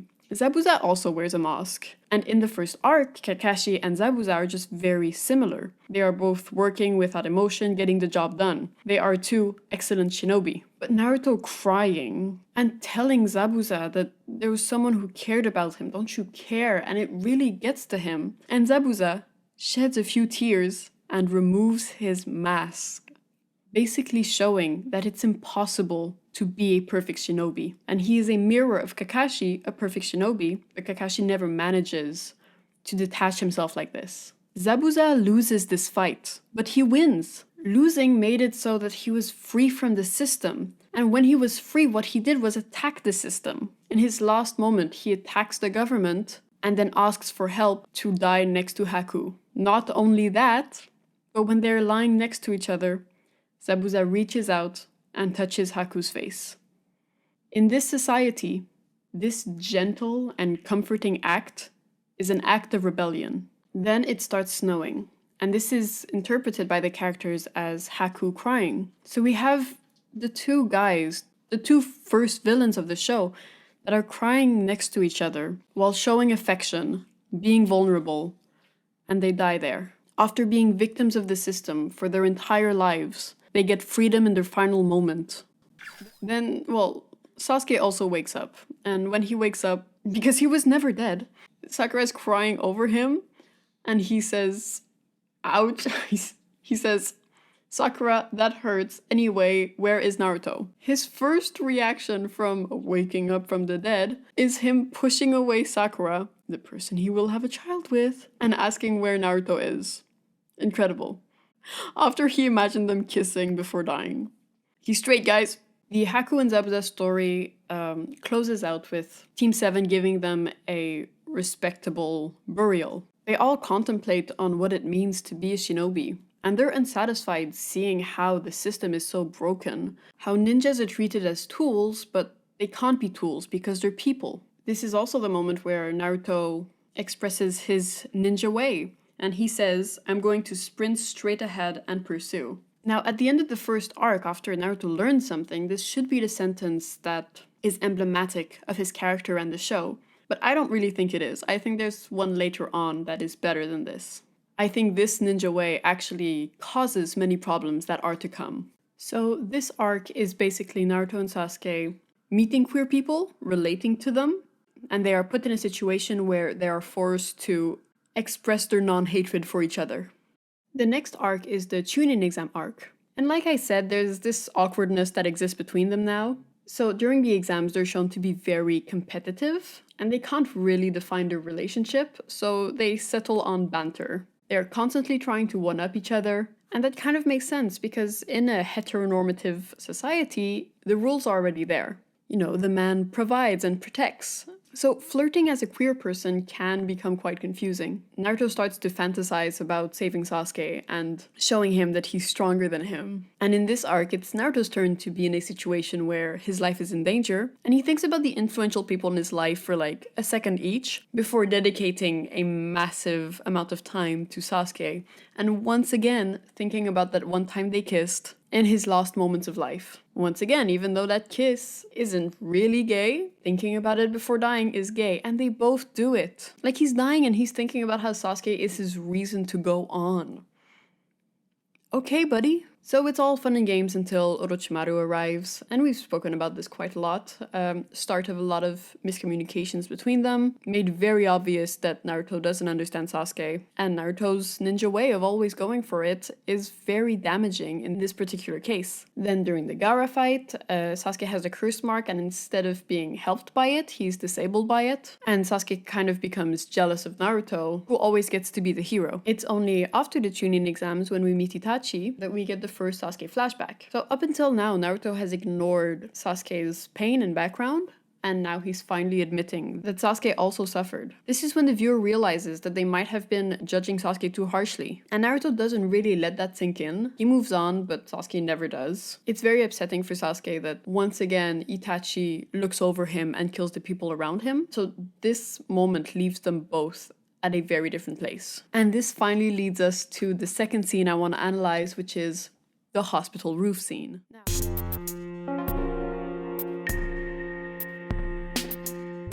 Now, although we do get a bit of Sasuke flashbacks in the Itachi scene, to me, when he's in the hospital, it's the first time we really see a scene from his point of view. The first shot of Sasuke's room is very distorted. This shows that he is not thinking logically and he is mentally ill. Sasuke's mind keeps racing and he thinks of Naruto and Itachi, and he's just left in this hospital room filled with self-hatred. It then cuts from Sasuke to Orochimaru, showing that Sasuke's deteriorating mental state is the cause and Orochimaru is the effect. Because of everything Sasuke has been through, his mental health is getting worse, which leads him to Orochimaru. It also cuts to Shikamaru getting promoted after passing the Chunin exams, another thing that Sasuke failed, even though the Chunin exams were passed by Itachi when he was very young, which is also a huge blow, and I don't think it's coincidental that this scene is shown in the episode where Sasuke is losing it. Another scene this scene cuts to is Lee healing from his leg injury. In a world that's so focused on violence, I think what this cut does is show how much easier it is to heal from physical wounds than mental wounds, especially since Sasuke has been tortured mentally and that he really struggles with his mental health. Another interesting thing that happens is when Naruto and Sakura arrive. Naruto and Sakura are talking, except their voices are very muffled because this is from Sasuke's perspective, and Sasuke struggles sometimes to live in the present. He is stuck in the past. And Naruto and Sakura fight off-screen. When it gets back to a more objective point of view,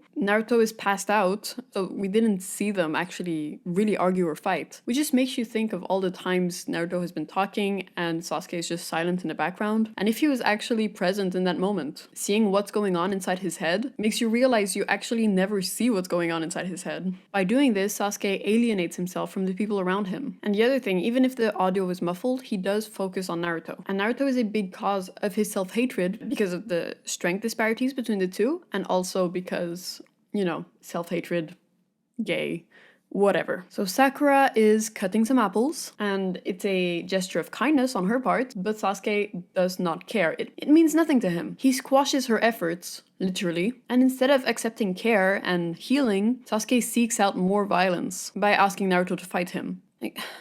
Take a hint, girl. Like, come on. Naruto says that Sasuke is being uncharacteristic, which he always implies that he knows Sasuke even though he doesn't. This is their first fight together, and the concept of seeing another person's heart by an exchange of fist is not yet existent between them. So it's really just a fist fight. This moment really introduces the violence that Sasuke resorts to when he doesn't know how to feel. And Naruto is very ready to respond to that violence. He agrees to do this fight. They cannot find a way of getting along in this masculine society. I wish Sasuke would just cry about it and explain his feelings, but he won't. He can't. What he's been taught is to fight. So what does he do? He fights. And Naruto has always wanted to prove his strength, which this is an opportunity for him to prove his strength. Their upbringings and their values have led them to this moment, which ends up being negative for everyone involved.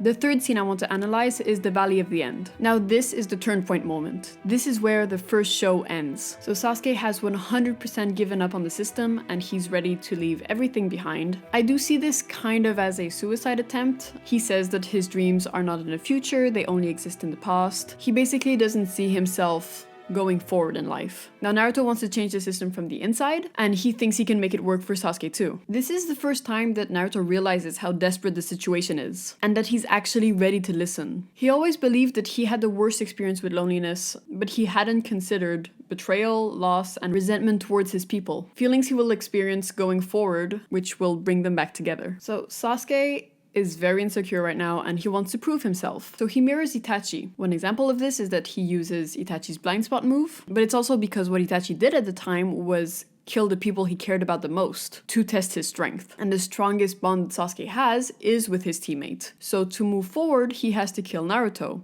to be more like Itachi. Except he can't. Now, when looking at all the Naruto fights this far, this is really the one with the most proximity. It's the most intimate fight. I mean, they are one on top of the other for a while they are talking to each other. Sasuke spits in his face and pulls him closer. Just by the choreography, you can tell that they're fighting for a personal issue and not for a bigger cause. I mean, this fight is emotional. There's this moment of silence when Naruto punches Sasuke in the face. And it's really just realization of what they're doing and how serious it is. And nothing is fun anymore. They have to resort to violence to solve their issues because that's all they know. Another thing I find interesting to mention is that all of the scenes we've talked about so far have to do with water, or at least water plays an important role in the scene. Water is often used as a visual language in Naruto, whether it's in opening sequences or during fights like this. But obviously this scene features a lot more water than the ones before. I mean, there's this idea of water being clean, and that the flow of water is the flow through time. I mean, this is where Hashirama and Madara fought, and now the cycle just repeats itself. But there's also the elements of drowning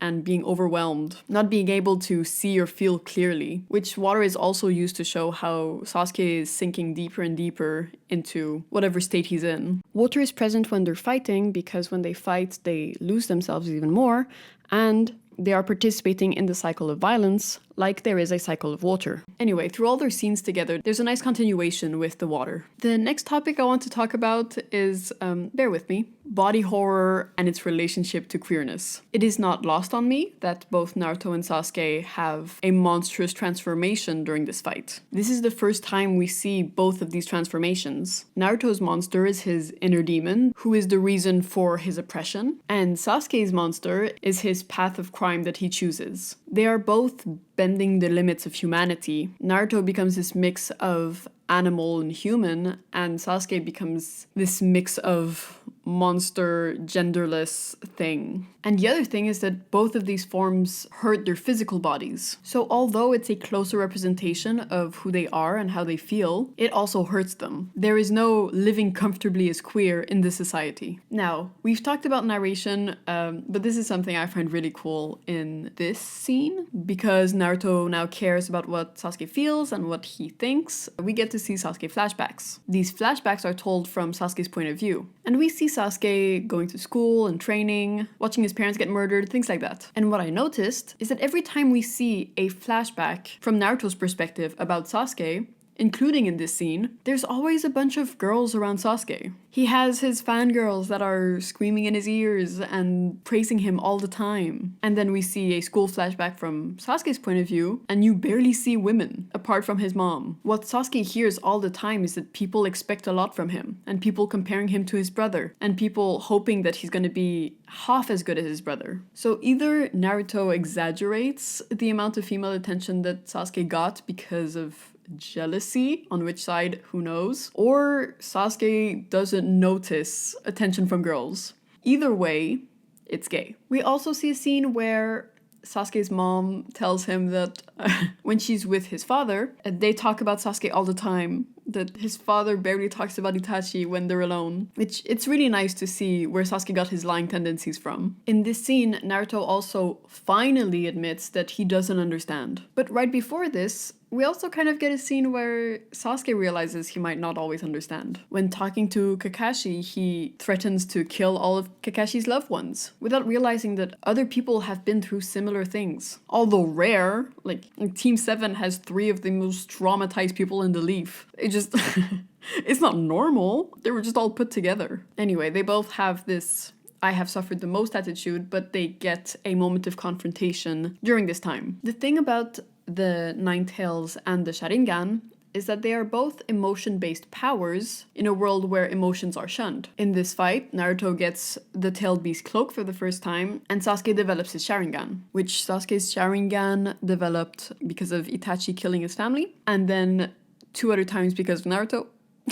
So yeah, fun. But feeling deep emotions as a ninja has been a theme in this show since the beginning. It is why they are so well matched. They both can't reach their full potential unless they are emotional. So they have to care about each other if they want to fight each other with all their strength. And this fight really shows them as fighting as equals. I mean, they're both on the top of Madara and Hashirama. They are on a similar strength level, which is really what makes the difference when Sasuke is fighting Sakura. Their power difference is so big that it feels more like abuse than a fight. The Sasuke-Naruto fights feel like debates. They feel like conversations. Something happens at the end of it. But when Sasuke and Sakura face each other, there is only one possible ending. And it goes too much in the male-female archetype that's just uninteresting. So even though Sasuke goes for the kill with Naruto in this fight, it is very different from when he goes for the kill with Sakura. The famous Rasengan Chidori mash or whatever. I want to point out that when they hit each other with this, Naruto scratches Sasuke's headband and Sasuke hits Naruto's chest. Does this need to be interpreted? No, but I will. This fight is what cements Sasuke's distance from institution. So Naruto scratching his headband, the symbol of being a rogue shinobi, it shows that this was the final straw, that Sasuke wasn't fully gone until this moment. Now, Sasuke hits Naruto's chest because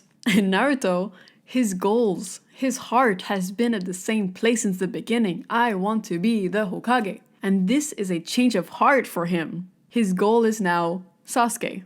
So that's that. The reason why this fight cements Sasuke's decision is because Naruto keeps gaining power throughout this fight. And even with Orochimaru's help, Sasuke is still at an equal match with Naruto. Like, he gets a stronger Sharingan and Naruto still catches up. There's nothing he can do. So this adds to the level of desperation. This fight also introduces shinobis can read each other's heart with an exchange of fists, and we get a glimpse of this when there's the Chidori Rasengan thing. They are in a time-space that is different. More importantly, they are in a rainbow time-space that is different. And in this space, they are deeply staring into each other's eyes, and there's this mutual regret and just sadness between them. The more they fight, the more they'll understand each other, because in this world, the only way you can be emotional is by being violent. And not only that, they are in this time-space in their monstrous form, which is their queer form. So that shot it's pretty gay. But more importantly, for something we will discuss later, they imagine holding each other's hands. That instead of fighting, they could just get along. In a world with no rules or standard of masculinity, they could just touch without fighting. They could just talk instead of hit. And they dream of having this comfort as a child when they both needed it. They knew they both needed it, and they never did it because they were scared. So now they're here almost killing each other, regretting not holding hands. Naruto loses this fight, and there is a lighting moment where the light from the sky kind of shines like a spotlight, and it closes in on Naruto. This is truly the end of Act 1, the first chapter in Naruto's life. It's marked by Sasuke leaving, and it says that he'll never be the same after this. And he's learned a lot during this fight. He's learned that he's made a lot of mistakes in the past few years. This is the first really traumatic thing that has happened to him. And this will help him connect with other people during Shippuden. But the entire first show led to this moment. This was the rise and fall of Naruto and Sasuke. Of course, this is immediately followed by the shot. I don't even think I have to show it for you to know what I'm talking about. Sasuke has been trying to kill Naruto for the entire fight, and now he's in front of him, over him, unable to deliver the final blow, just looking at Naruto, feeling all the guilt in the world. This shot lasts a while just to show us how much Sasuke actually cared. He decides to think that this is a way of defying Itachi, that he won't get power the same way Itachi did. Well, actually, he's doing exactly like Itachi. He's letting his strongest bond survive, chasing after him, except he doesn't even know that yet. He tries to think of his family to justify what he's done, but he's also sacrificing any future happiness he could have felt. He's standing over Naruto, he's in a position of power, and he could take his life, but he decides not to, because what's the actual cost of this? And for what? For his family that's already dead? He doesn't kill Naruto. At first, Sasuke's just completely convinced that he's done with his life. And by fighting Naruto, he gets a bit more will to live. Even as the person that he is, there are still people that really care about him. And they're ready to go to great lengths to prove it. But it doesn't change Sasuke's core sadness and his need for revenge. I mean, the fight starts with a romantic montage of them. And it ends with their separation. And this is the first act of Naruto. So I thought we have a nice little time between the two shows. There's a little time skip. So we might as well talk about some common criticisms that fans of gay Naruto do receive. The first one being, they can't be gay. They have wives. Well, they married women in the canon. Okay. Like, are some people aware that, some gay men do get married to women, and some lesbians also get married to men. Especially in societies like Naruto's, where we've established hypermasculinity, heteronormativity are all systems that thrive there. We can assume that gay marriage isn't legal in Naruto. It's not even legal in Japan. And I've already talked about how Naruto and Sasuke don't really love these women, especially not romantically. So I don't think a marriage out of convenience or even for the sake of reproduction disqualifies someone from being gay, even less bisexual. I mean, genuinely, how do these people watch any type of media? Do they watch Brokeback Mountain being like, why is he kissing his buddy? His wife is right inside. I guess that's a plot hole. Believing everything that is said in media is boring. And so I don't care about this criticism. I think it is bad. The next one, okay. They see each other as brothers. Listen, I have two brothers and I don't see them like that. I'll look at actual brothers from the show and find moments relatable. But Naruto and Sasuke have never had a moment where they felt like brothers. And Naruto says this way more than Sasuke. Sasuke will use bond more often. My theory about this is that Naruto uses the term brother because the way he feels about Sasuke is very different than the way he feels about his other guy friends. And Naruto doesn't know he's bisexual, he doesn't really know it's an option, so this is kind of the excuse that he found. But Naruto doesn't have any brothers. He doesn't know what it's like, which is why Sasuke doesn't really say this, because he knows what it's like to have a brother. We can also look at Harry Potter and how even though Ron has so many brothers, he still kind of considers Harry as another brother. And Harry kind of had a brother, but Dudley was awful to him. So Ron was this positive representation of a family. Naruto and Sasuke are nothing like this. Naruto isn't replacing Itachi, he's not taking care of Sasuke. Naruto simply doesn't know what having a brother is like, so he pushes this idea onto Sasuke even though it's not real at all. And if you come at me with the reincarnations of brothers from a long time ago. Listen, if I had a girl and a priest came up to me and was like, oh, you two can't date because you're reincarnations of siblings from a long time before, the only thing I would do is give him the middle finger. So no, I don't care. Because let's define brothers or siblings for a second, right? They're either connected by blood or they were raised together. And there are a lot of instances in other medias where there are straight relationships that are kind of incestuous, whether that is Eren and Mikasa that were raised as siblings, never liked that shit, or even Nala and Simba that in the movie clearly have the same dad. And I don't care if you make a sequel to say like, actually they were not related. You can't just accidentally make an incest film and then make a sequel to rectify it. You just have to accept it. You made a film about incestuous singing lions and it was really good. So incestuous-like relationships are fine with straight people, but when gay people are reincarnations of brothers from long ago, then suddenly it is proof. So the goal of the first show was more to establish some queer themes that would be present in the show. Shippuden's first scene is very clear that the themes have been established. It is now time to elaborate. So the structure of this show is one of my main arguments on why this show is about a queer love story. And like we stated, the first show starts with them starting to work together and their separation. How does Shippuden start? Well, with the reunion, of course. Except this is a flash forward, so why didn't they start the show when Naruto comes back to the village? Because they want to be very clear what this show is about. This show is not about Naruto getting stronger or about him wanting to become the Hokage. It is, like he states in that scene, that there is nothing in his life more important than Sasuke. Even though the first show starts with a kiss, this scene really tops that. Okay, enough. Let's talk about it now.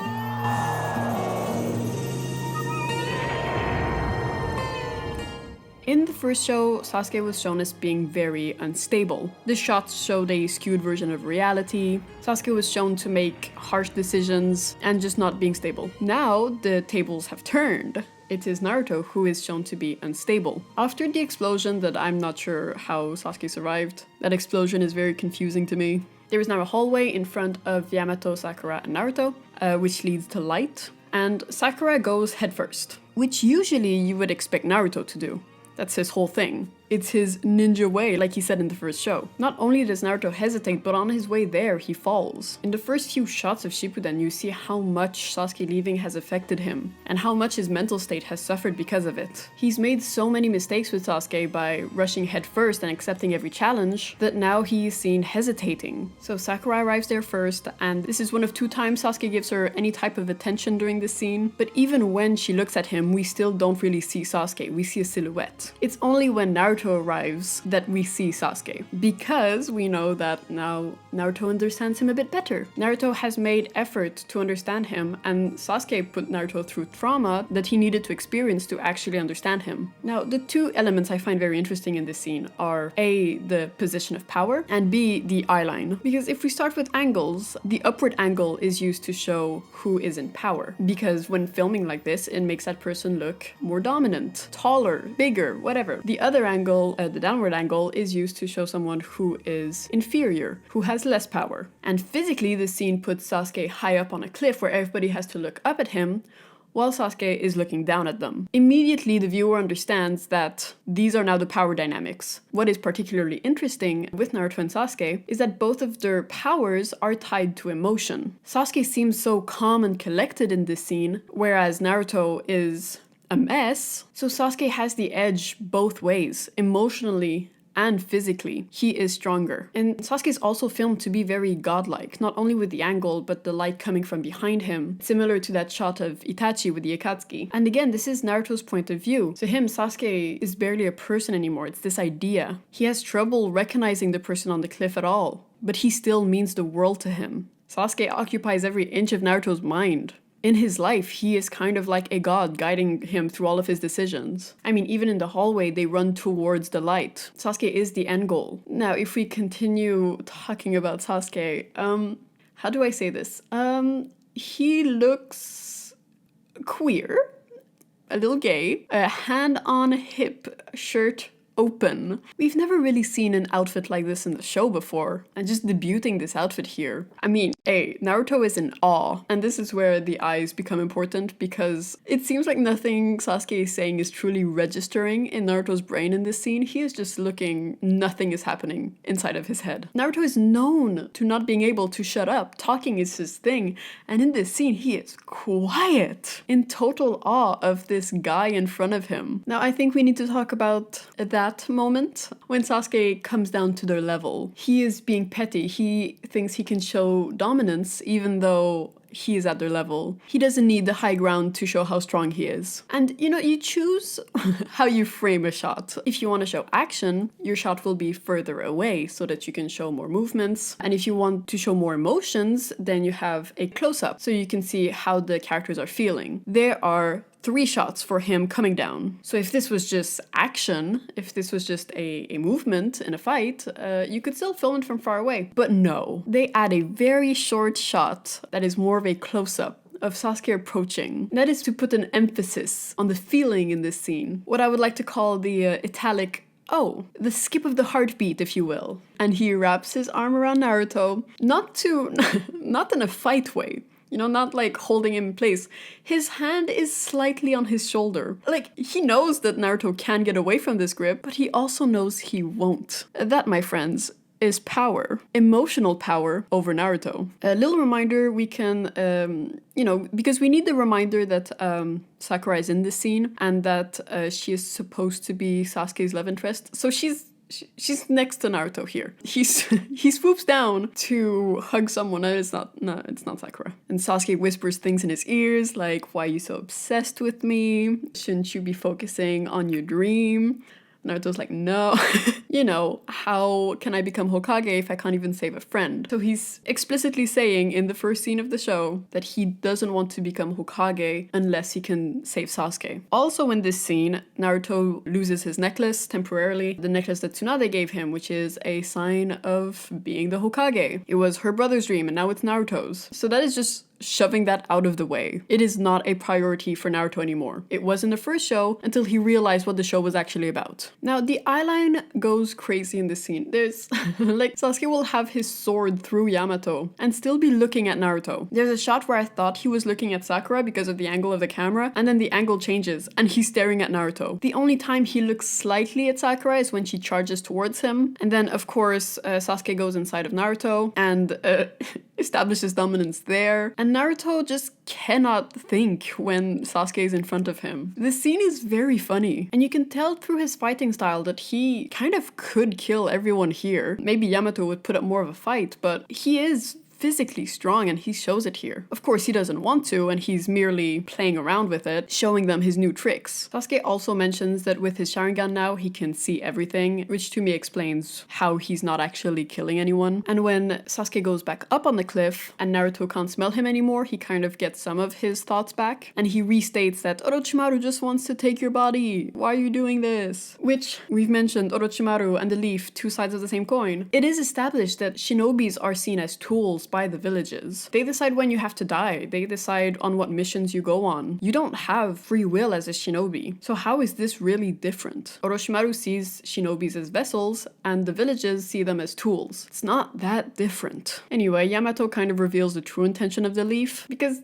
the Leaf doesn't really care about Sasuke as an individual, but they really don't want Orochimaru to get the Sharingan. That would just, it would suck for them. So although Naruto and Sakura care about Sasuke, the system still doesn't. And he's like, why would I go back there? Now, I've talked about this scene being an act from Sasuke, and I think nothing shows this more than the theatrical way he puts his sword away. That's a choice of movement. Like, he could have just put it back. That's something else. So he's being very theatrical in this scene, which shows how much it's fake. Now, my favorite part is the swoop down, but another very funny one is this little montage where it's a shot, reverse shot, reverse shot, reverse shot, reverse shot. I think I just have to show you. Shot. Reverse shot. Shot. Reverse shot. Shot. Reverse shot. Reverse shot again. Shot. Reverse shot. Reverse shot again. Shot. Reverse shot. Shot. Reverse shot. And shot. That is definitely an interesting choice. But hey, it shows that Naruto is thinking only of Sasuke, and Sasuke is thinking a lot about Naruto. Also, the way it is shot, it still shows the power dynamics being off. And a little reminder, Sakura is still next to Naruto. Not quite, her eye line is not important. But yeah, she is still there. The love interest, of course. Now, at this point, Naruto is still using Sakura as an excuse for why he wants to bring Sasuke back. I'm gonna promise, whatever. And it shows both of them being upset when Sasuke dramatically disappears into flames at the same time as Orochimaru and Kabuto. But Naruto is visibly more upset than Sakura about this. Like, Sakura is still standing up, still keeping some composure, while Naruto falls to his knees and sobs uncontrollably while a dark cloud comes over them. He cares a lot more. This affects him a lot more because at the end of the day, Naruto doesn't have another orphan friend he can really rely on. He doesn't have a family to go back to. So these emotions affect him a lot more than they affect Sakura. How can he be doing this for someone else when he cares more than that person? And this is the first time out of 3 times where he falls to his knees because of Sasuke. The first one, he is crying upset. The second one, he is begging. And the third one, he is panicking. So I do believe he cares a lot. Now you might be thinking, hey, you just mentioned that there's water in every one of their scenes and there's no water here. So I'm actually gonna look at the absence of water. This scene happens in a desert setting for some reason, and it's very clearly dry. Now, this is the only scene they have that is like this, and to me it's because this scene doesn't actually change their relationship. They're at the same place before than they are after. The point of the scene compared to the others is not to advance their story, but to make it clear that the show is about the relationship by placing it right after the time skip. Because if the show was actually about the Nine Tails or them getting stronger, they wouldn't cut out the 2.5 years where that was the priority. This show cuts from their separation to when they reunite again because that's what they want you to focus on. Also, they might stop us from having a water scene, but they do include a shot that is only there to show us some rainbow flares, so I'm grateful for that.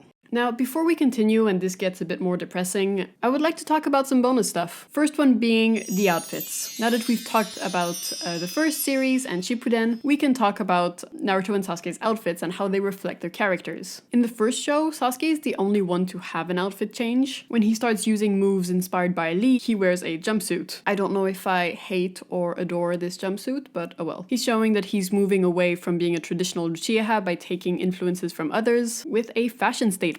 So Sasuke's jumpsuit represents hard work, but after he gets defeated by Gaara and Itachi, he gives up on the idea that he can manage this through hard work, and he turns to the unnatural to achieve power. So he changes back to his original outfit, which of course gets destroyed as he separates himself from his Uchiha identity. And in Shippuden, Sasuke changes his outfit a lot. When he receives new information, he tends to change his personality, change his goals, and his outfits reflect how he adapts to the world around him. He is a character that that changes a lot through the show, so his outfits are as unstable as he is. Compared to Naruto, Naruto has his one look, the bright orange tracksuit. The only important difference between his first tracksuit and his second is that there is a color change. Although the main color stays the same, his signature orange that represent his origins and his parents, not that he knows that, the accent color changes. Now, why this is important is because his accent color was actually Sasuke's main color. Blue and orange are opposites on the color wheel, so these colors showed that they were opposites, but they're also somewhat the same. Sasuke's accent color was white. White is a color that shows purity because Sasuke hasn't done anything wrong yet, with a few technicalities, but like,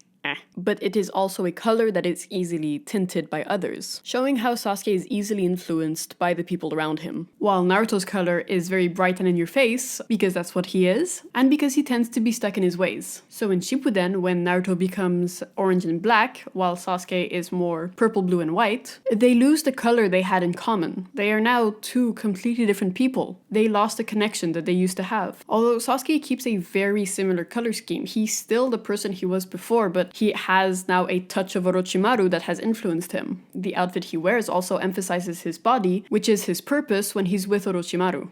The other thing that changes on Sasuke's outfit when he's with Orochimaru is the size of his crest. The Uchiha crest is significantly smaller on his Orochimaru outfit, because when he is with Orochimaru, he diminishes his identity as an Uchiha, and he's using alternative methods to gain power. His crest comes back to a normal size after this, because he was kind of faking, and also he does become stronger because he is an Uchiha, with the Mangekyo and the internal Mangekyo and stuff like that. Sasuke changes to black when he's fighting Itachi. Actually, every time Sasuke confronts his brother, he is wearing black. That is because he lives in mourning because of his family, but also he wants to kill Itachi, which will be upsetting to him. Black also becomes Naruto's accent color in Shippuden. Sasuke criticizes Naruto in the first show because Naruto hasn't had to mourn anyone. In Shippuden, he has lost Sasuke, and he will continue to lose people throughout the show. Although it doesn't dim his colorful personality, it still affects his character. So losing the blue on his outfit is basically losing Sasuke. And then Sasuke wears gray because he becomes a morally gray character. His personality also becomes a lot darker than it was at the beginning of Shippuden.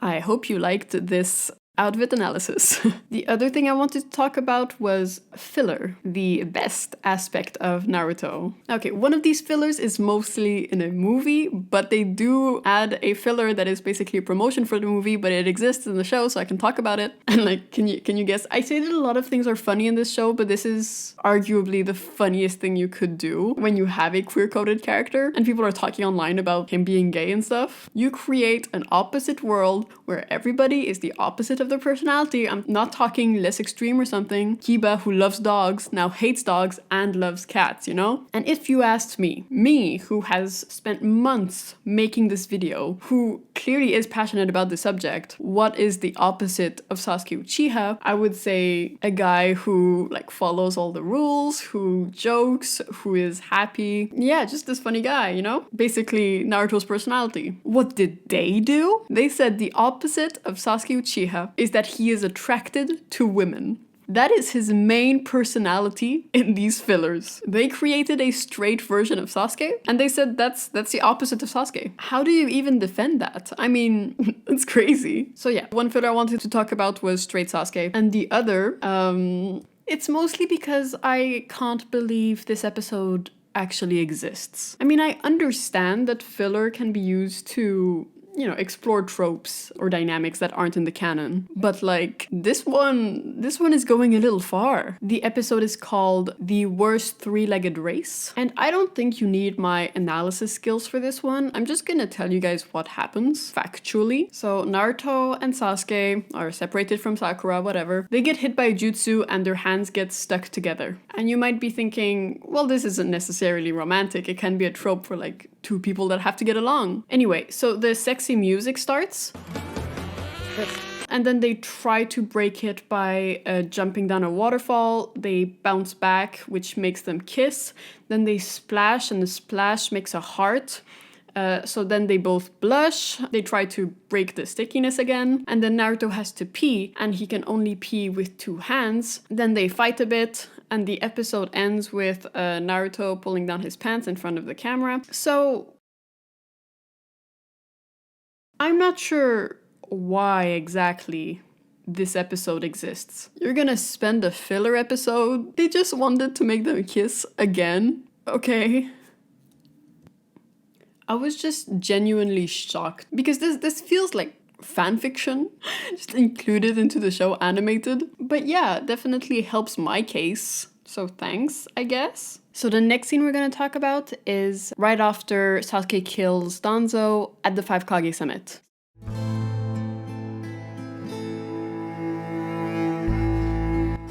This scene makes it very obvious that Sasuke is going crazy. He attacks Sakura, basically attacks Kakashi. He just attacked Karin, but Naruto runs to him anyway. You can tell that Sasuke feels very differently about Naruto than his other ex-coworkers because he's fighting Kakashi and Sakura very normally, and then when Naruto arrives, there is suddenly a slow motion as they stare into each other's eyes. In the cliff scene, they were emphasizing how much these two look at each other to show how different their relationship is, and here they're showing how time is different when they're together compared to when Sasuke's with other people. This is the first time they've seen each other since the cliff scene, and in many ways this scene is comparable to that one. One of the main differences though is that now it's actually a Team 7 reunion. Kakashi is there instead of Sai and Yamato, but it is a battle of institution versus anti-institution with Sasuke and then Naruto/the Leaf on the other side. But honestly, Kakashi being here added an emotional layer that I didn't necessarily expect. I mean, we know that Kakashi has worked with both Itachi and Sasuke, but he shows in this scene that he really takes responsibility for Sasuke and what he has done, or what he has become. And this is the first time that Kakashi has seen Sasuke since he tied him up to a tree. And Kakashi shows that he actually really understands the system, which makes sense. He's seen so many people suffer from it. And he says, I quote, "Sasuke is a victim of the time we live in." So he doesn't blame Sasuke, but he does blame himself for not taking care of Sasuke in this system. Kakashi is smart enough to see the corruption, but he decides to live with it. He's a very passive person, especially compared to Naruto and Sasuke. But he does represent someone who has thrived in the system despite very much suffering from it. Anyway, I think his addition to the scene is really interesting and changed it a lot from the cliff scene. Now, when we talked about the cliff scene, I said that Naruto and Sasuke had switched positions. Sasuke was now calm and collected, and Naruto was an unstable mess. Now we come here and oh, it looked like we've switched again. Most of the arcs in Shippuden have happened at this point, and I even think that Naruto has achieved his dream at this point. So he meets Sasuke with so much more experience than what he had during the cliff scene. Since then, he has lost Jiraiya, he has fought pain, he has felt betrayed by Sasuke, he has felt resentment towards his own people. So now he understands Sasuke a lot more, and he enters this conflict with so much more confidence. Now last time, Sasuke was putting on a performance for Orochimaru. This time, he's still kind of putting a performance for Tobi. So he's manipulating the Akatsuki, but he's also stuck in their grip, like Zetsu's following him around, and Tobi is kind of controlling him. So he's not in control of the situation. However, Sasuke has been faking for a while, and it has affected him. At this point, he has killed his brother, discovered that Itachi actually wasn't guilty and it was the village. He's killed Danzo. Danzo kept throwing jabs at him, so he's extremely emotional. His sense of identity is practically non-existent. I mean, everything he thought he knew was a lie. So he is going crazy and he's putting on a performance. Everything is getting mixed up in his head and he's really struggling to find himself and remember who he is. The biggest indicator of this in this scene is his hands. There's 2 close-ups on his hands that show how unstable he is. He is shaking, it's uncontrollable, and overall he just seems very unstable. He is basically struggling to keep it together. So Sasuke is unstable, he attacks Sakura, he attacks Kakashi, and then Naruto arrives. And because of everything Naruto has been through, he has become much better at talking to Sasuke. He has perfected the talk no jutsu, which makes Sakura the only person here who is struggling to understand Sasuke. Not that that is relevant at all. So she says that they still have to rescue him, and Sasuke says, "Rescue me from what?" Because in his eyes, there is no good system here, and there is nothing to rescue him from. And then Naruto says, "From revenge," which actually is a pretty good answer. No more because you're a shinobi of the leaf, because you're a comrade or whatever. Naruto has finally realized that Sasuke doesn't want to be part of the system, and that he's a danger to himself because of his emotions. So what he needs is someone. It's not an institution. So Naruto and Sasuke attack each other with the Rasengan Chidori, and I must point out that this one is pretty weak, considering that the first one created a weird vortex and the second one, well, we'll talk about that later. This one just like makes a few waves. I mean, the two other ones would have definitely killed Sakura on the side, so I don't understand what happened here. My guess is they're both holding back. And then we go back to our time space. This time it's not rainbow, it's golden, but it will do. Now that they are high-level shinobi, they can see each other's hearts when fighting, which is what happens here. They can talk in private, and Naruto admits that Sasuke is his goal, which, I mean, was pretty clear because he's already achieved being recognized by the village. So the other thing he wants is Sasuke. Naruto seems more comfortable showing his emotions here. He's smiling, he's telling Sasuke how he feels, he's being honest with him, and Sasuke is still kind of stone-faced. He knows that his and Naruto's goals don't align, so what's the point of even trying? Here they also admit that right now violence is their only way of communicating, something that is incredibly destructive, but that they also kind of need to survive at this point. And one thing that points to the fact that I think Sasuke is also putting a performance here is that in the time space, Naruto says that he wants Naruto to kill him. He says if you do that, you'll become everybody's hero, but otherwise I'll kill you and you'll die a loser. And when they're out of the time space, he contradicts himself by saying that he's not gonna let Naruto kill him. So he's not being honest in the real world. The other aspect is that immediately after this, Sasuke gets his surgery and then immediately betrays the Akatsuki. So clearly he wasn't that much into it. Anyway, they continue talking afterwards and they agree that if they do fight, that they will both die. However, they will be free of their burdens together in the afterlife.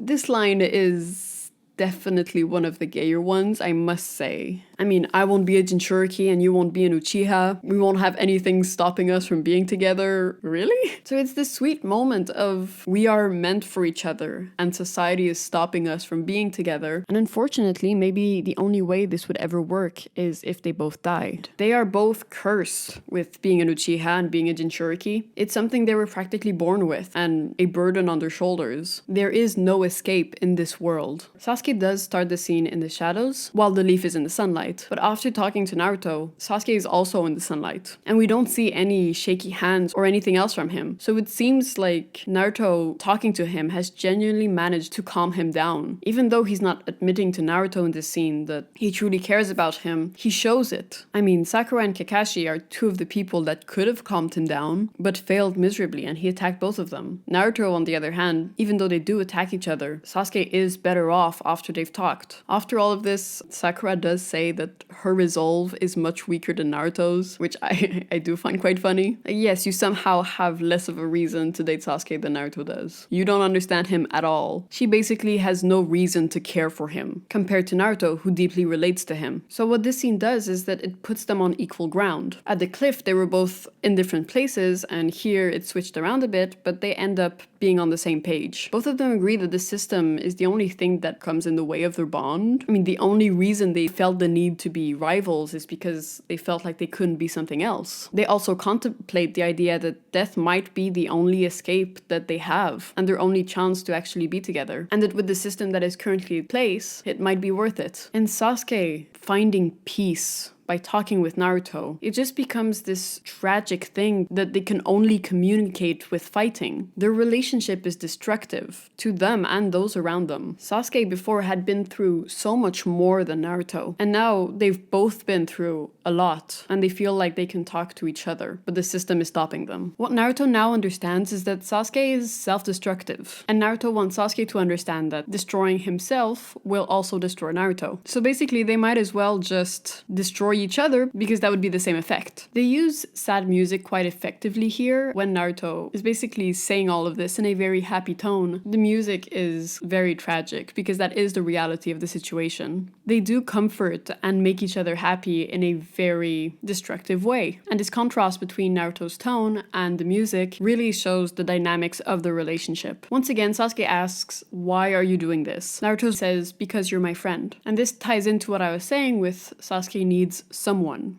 not a system. So him being part of Team 7, him being a comrade from the Hidden Leaf, isn't going to cut it anymore. What he needs is a friend, and Naruto is saying that first and foremost, he is his friend. Sasuke is rightfully shocked with this response because after everything he's done, Naruto is still forgiving enough to accept him as a friend. But I do think that Naruto being vocal about his emotions in this moment was a turning point for Sasuke and what he does in the future.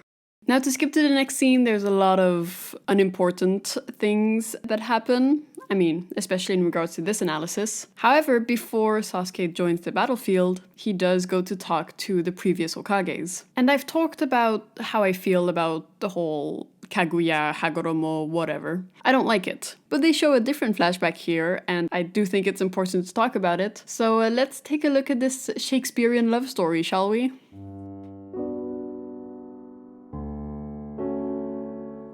No, seriously, this is a beat for beat Shakespearean's.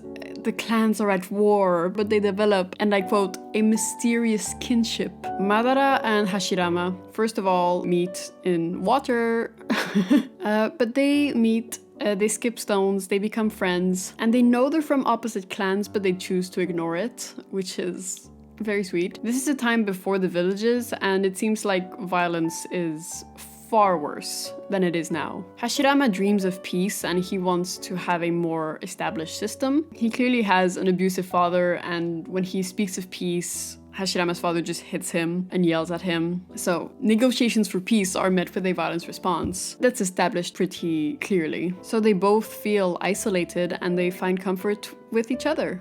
And there's a scene where they're just talking and having fun, and there's a corpse that flows by in the water. This represents the idea that the cycle of violence will always catch up to them. They can't really escape it, and in the end, their love is temporary. One of the most interesting elements in this flashback to me is the song that plays, because this song is regarded by fans as the romantic song. It's often called Minato Saves Kushina, and I would argue that Minato and Kushina are one of the nicest canon love stories in the show. I believe this song also plays for Obito and Rin, which is another one of the biggest relationships in the show, and it also plays for Hashirama and Madara. Not once, but twice. In scenes where they are planning their future together. Naruto is very specific with their song use, and this doesn't feel like an accident. These scenes are framed as romantic. The first one when they're kids, and the other one when they're adults, talking about the village and going back to the feelings they once had. The other interesting scene is when Hashirama is confronted by Tobirama and their father about his meetings with Madara. This is just because this scene is so reminiscent of parents finding out about their child's secret gay relationship. Once again, just switch the genders in this scene and it would be crazy how much this would be. Well, this is still very much shipped, but anyway. In this scene, the father who is abusive does represent the system, forcing children having an innocent love for each other to be punished. The adults in the situation are using this bond between children to further their political goals and their ideas of violence. The main children of these clans forming a relationship could have been a pathway to peace. Instead, the adults see this as a way to fight each other. Madara and Hashirama both choose each other instead of their families in this scene. With the rocks, they warn the other that there's going to be an ambush. But at the same time, they're still just kids that love their siblings too, and seeing this is very scary to them, and they go their own ways after this. But clearly their love for each other never really died because, I mean, once the war is over, they are back to respecting each other and wanting to build a life together. And I won't go through all of their story, but clearly Madara and Hashirama are a representation of Naruto and Sasuke. So because the Leaf is obsessed with hiding history and censorship, they never learn from their past mistakes, which makes the cycle of violence repeat itself again and again. And I also want to point out that even though Hashirama is telling the story and he's kind of seen as the hero here, Madara is kind of right. I mean, Hashirama's goal was to create a village so that no more children would die. We all know that he fails miserably. Madara also says that the Uchiha clan is not safe and Hashirama is the only one on their side. So if something happens to Hashirama, the Uchiha are no longer safe, and he is 100% right about that. The government does attack the Uchiha. So similarly to Naruto and Sasuke, we see that the anti-establishment ideology is actually grounded in facts. They are right to critique this system. It is incredibly broken, and trying to fix it with more institution or trying to fix it from the inside will not change things. A revolution is necessary, and the Uchiha can see that. Also, the language that is used in these episodes is quite entertaining on the gay side of things, particularly the whole "my back was taken" part. Very fun. After this scene, Sasuke finally joins the battlefield. And I'll try not to spend too long on this because we have other things to talk about. But when Sasuke arrives, he is not met with much love from the Leaf, except from Naruto. Naruto's just like, all right, let's go, let's fight. And that's because with his experience, Naruto understands him and he sees where Sasuke comes from. He knows why Sasuke is upset and wants to rebel. So he's fine just fighting with Sasuke. Now they have the opportunity here to fight together, not against each other. And they are stronger together. Their fighting styles match each other quite well. So even though they are being violent, they are working together and they are enjoying it. As we can see in one of my favorite gay scenes in the show. So Naruto and Sasuke go fight together, and then Hinata and Sakura, choice of characters, are left behind, and Sakura asks, what are they doing? So Hinata uses the Byakugan and says, they're smiling.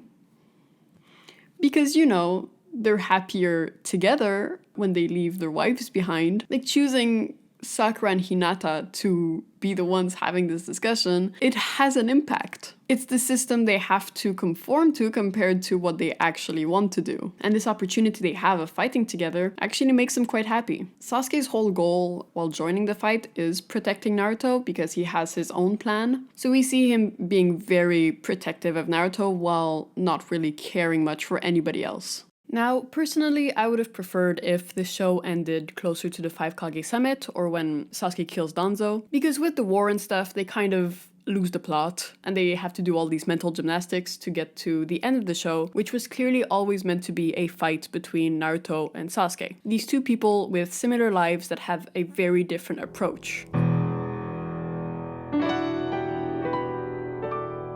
Sasuke starts this fight basically by refusing to cooperate. Him and Naruto just have to do this one little thing and it'll save humanity, and Sasuke's like, no. Because he knows he wants to fight Naruto, so what he does is that he pisses Naruto off. So he starts by not collaborating, and then he sees Sakura and he genjutsu punches her. He also says that he has no reason to love her, and then he tells Naruto to go to their spot, which is pretty dramatic.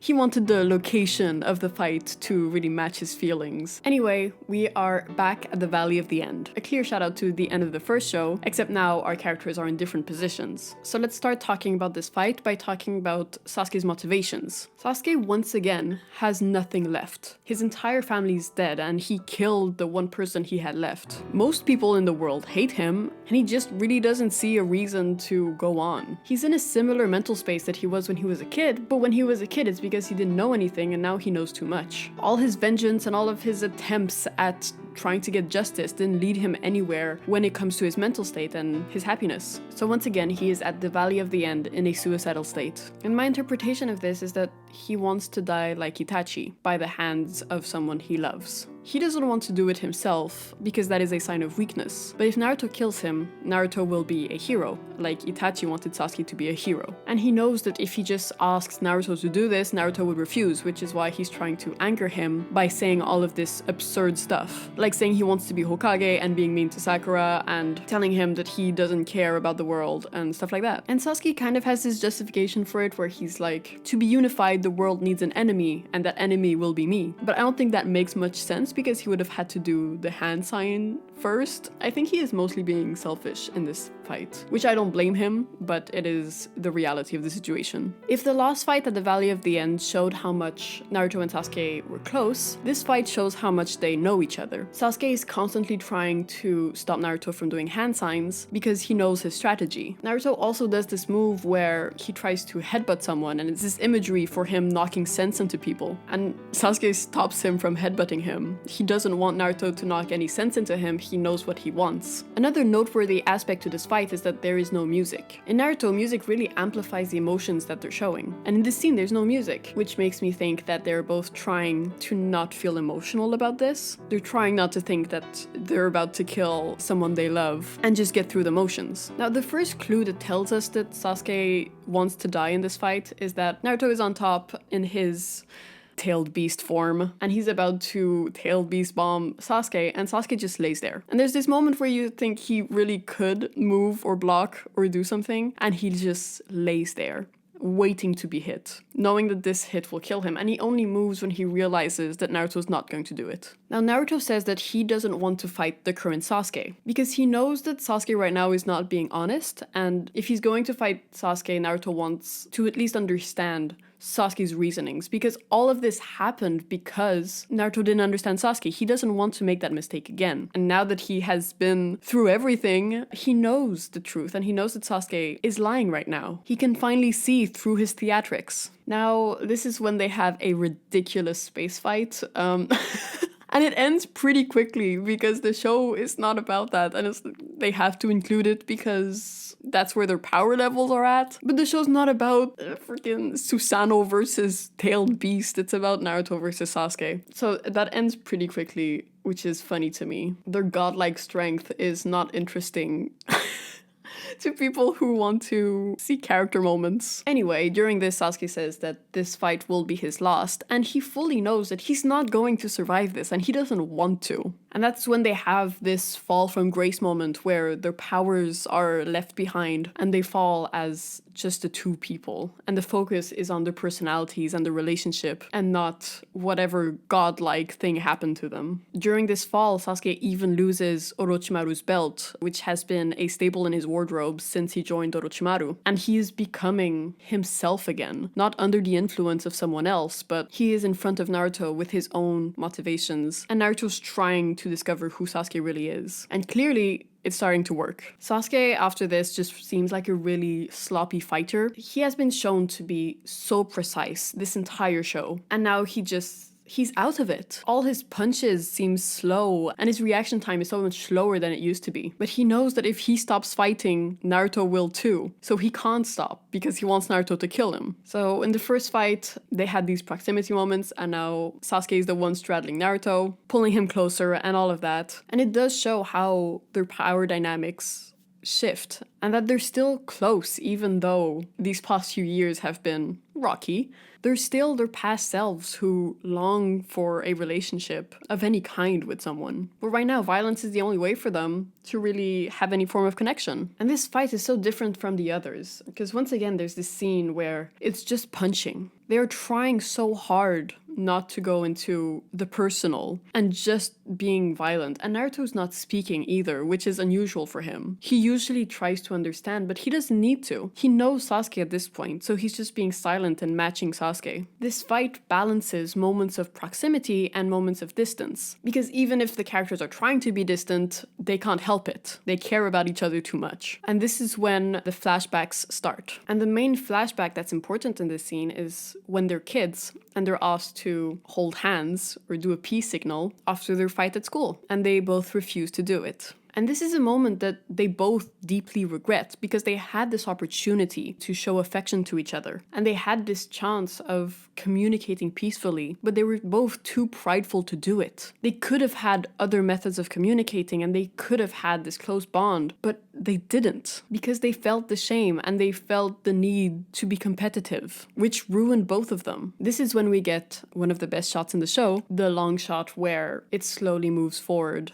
towards them while they fight in water. And they are so tired, they keep falling into the water, and they're barely themselves. We've talked about the meaning of water here before, and in this case, they're involuntarily falling into it, because you can try to break the cycle and you can be aware of the cycle. You still involuntarily fall into it. Their actions have led them here, and they're at the same place that Madara and Hashirama were, and that they were a few years ago. However, they hit each other so hard that it actually stops the waterfall. They stop the flow of water. They are ending the cycle. During this shot, the music starts up again, because as much as they can try to make it non-emotional, it really is. And Naruto is just trying to beat some sense into him. He grabs his collar, just trying to grasp onto anything that Sasuke will give him and to give him another chance. And Naruto also loses his headband, which is a symbol of his community. He knows that he can't have both. He can't have the leaf and Sasuke at this point, because the villages hate Sasuke too much. But it's also a symbol that Naruto has other reasons to go on. He has friends and he has a community and he has people who want to take care of him. And when he's doing his Rasengan, there's the hands of other people helping him, while Sasuke is completely alone. He has no other reason to go on. And I want to take this quick moment to thank whoever did the subtitles, because when Sasuke says, "my one and only ... I truly felt that. He says, "Goodbye, my one and only," which means the world to me. And then, of course, they follow it up with "friend," because they have to. But this is a moment of vulnerability to Sasuke where he admits that even though he can try to replace Naruto, he just cannot. And there is truly no one that compares to him in Sasuke's mind. And after this, Sasuke is just tired of losing again and again. And he doesn't understand how every time he gets stronger, Naruto just follows. He wants nothing more than for Naruto to give up. But Naruto won't. He can't give up on Sasuke. And Sasuke cannot understand that because he's given up on himself. After this, the scene clearly mirrors the cliff scene, which is marked by Sasuke putting on a performance. Sasuke is pretending to be the villain that everybody thinks he is, but Naruto doesn't buy into that performance anymore. Another difference between this and the cliff scene is that Naruto actually goes up to meet him. At the beginning of the show, he was so powerless against Sasuke that he couldn't do anything, and this shows how much his character has changed throughout the show. He is now confident, and he jumps up to meet Sasuke where he is. Everything they've been through has been a challenge to their relationship. The world is against them, and now they're facing each other, but they simply can't hate each other. So now there's the last Chidori Rasengan, and it is very powerful, and it is also, of course, rainbow.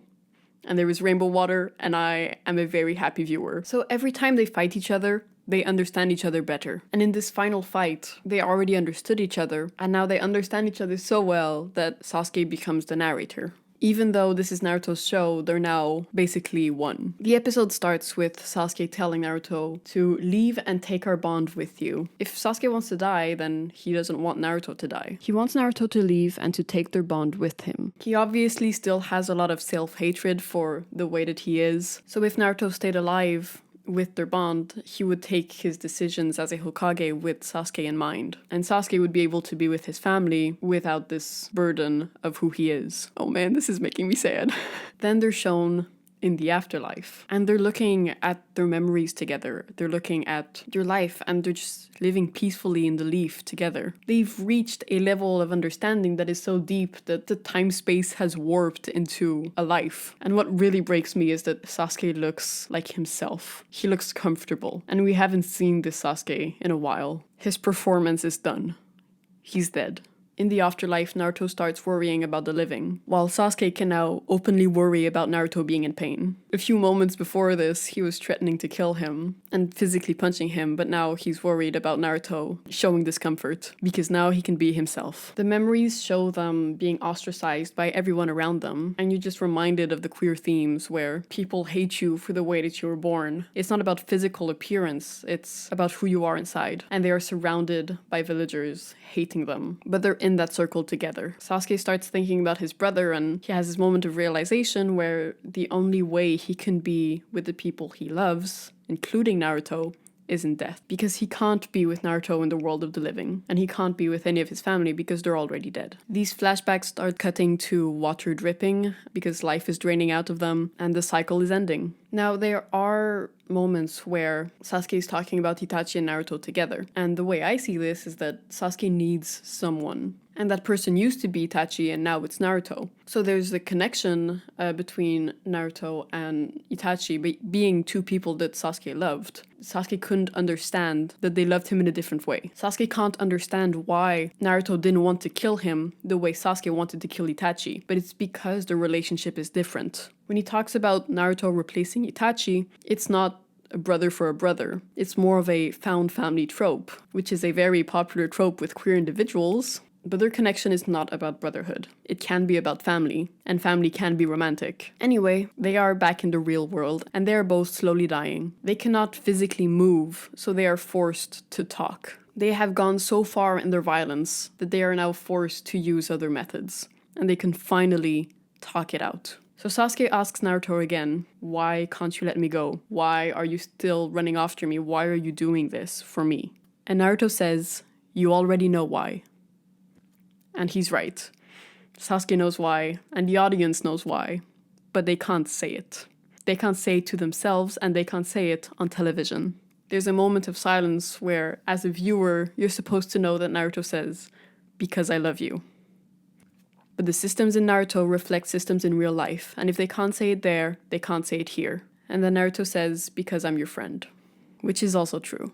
Naruto says that it hurts to see you hurt, and that he can't explain what's going on. So every time that Naruto was punching Sasuke and there was no music and they're trying not to be emotional, it was really some self-destructive behavior. This is not the life he wanted, and he doesn't know how to get the life he wants, but he just knows that he doesn't like seeing Sasuke hurt, and that this is killing him. So if he has to kill Sasuke, it will kill him too. And that is not something that Sasuke understood. Now the next part I cannot believe exists. Because they've reached a level of understanding so deep that Sasuke can now narrate, and especially now since Naruto has given him new information, Sasuke feels comfortable revealing to Naruto and to the viewer his inner monologue. Sasuke reveals that Naruto has been on his mind since the beginning, and that Naruto was obsessed with Sasuke, but that Sasuke was also obsessed with Naruto. That Sasuke has always cared, and that seeing Naruto being hurt has always hurt him. And we know this. We've seen the proof in the first arc. And Sasuke's flashback are all tinted rainbow. But if you think that that's where they would stop with this, you do not know this show. The music stops dead in its track, and Sasuke reveals that there is something Naruto has never understood about him. And as flashbacks of the show play in natural color, Sasuke is over them, tinted in the colors of the rainbow. A visual representation of how he feels excluded from the normal world. This monologue is Sasuke coming out. Whether he's coming out to himself, the viewer, or Naruto, that is what it is. And Sasuke watches as Naruto builds a community around him, and Sasuke stays alone. And he can see the path he didn't take, where he stayed in the village and tried to be happy, but he also knows it would have been impossible. And in this image, he is closer to Naruto than his parents, he's closer to him than Hinata, closer to him than anybody else. It is them and others. Now the water drips are turning into blood. This is their final moments and the cycle has ended. They're not going to die with this hatred or with society forcing them to be something. They're being honest with each other and they're expressing their feelings even though that is not what they were supposed to do as ninjas. And Sasuke, knowing that he is dying, is smiling. He is feeling free because now he is comfortable with himself. He has admitted to who he is and he can finally leave. Now, a moment I find incredibly powerful is the ellipsis that happens. And this is powerful because the war arc is so goddamn long that when you skip an entire night, you notice it so much. The last hundreds of episodes have been about this war that happens over 2 days, and yet they skip an entire night. And this is the moment I choose to talk about the title of the show. Because when you look at other animes, this show isn't about a Death Note or Dragon Ball or Pokemon or the One Piece or an Attack on Titan. It's about Naruto, and it's always been about Naruto. And Naruto chooses what story is told. And there is nothing you could cut to that is more important than the night they spend lying next to each other. Even though the world is ending, even though there are people he cares about that are still out there is nothing more important than this moment. So it doesn't cut to anything else. They wake up and they simply can't fight, so they keep talking.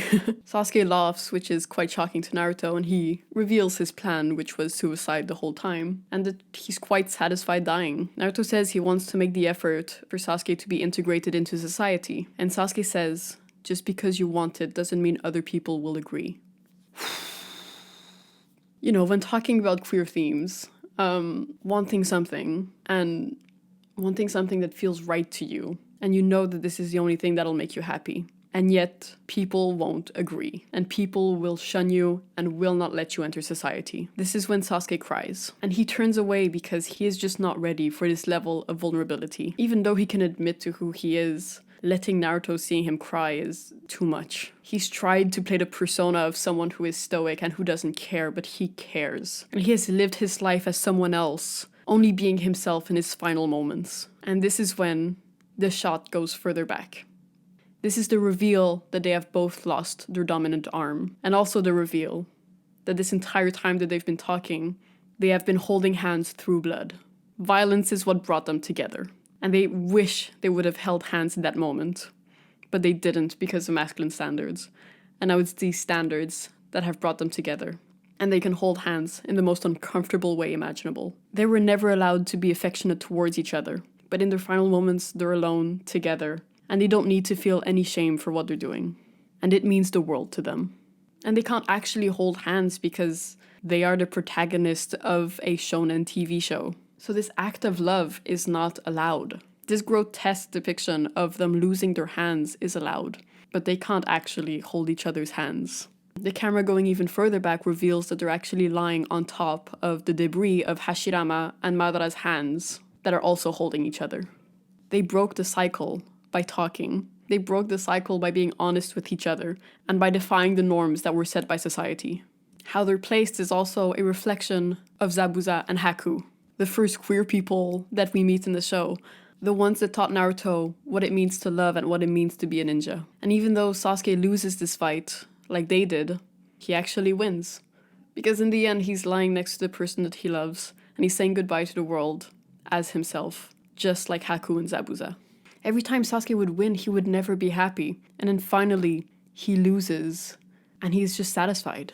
Because nothing will be solved with violence. But accepting who you are and having conversations with the people you love can bring you to a point where you will be happy, no matter what the world around you says. Sakura arrives, and I actually don't mind this scene, surprisingly.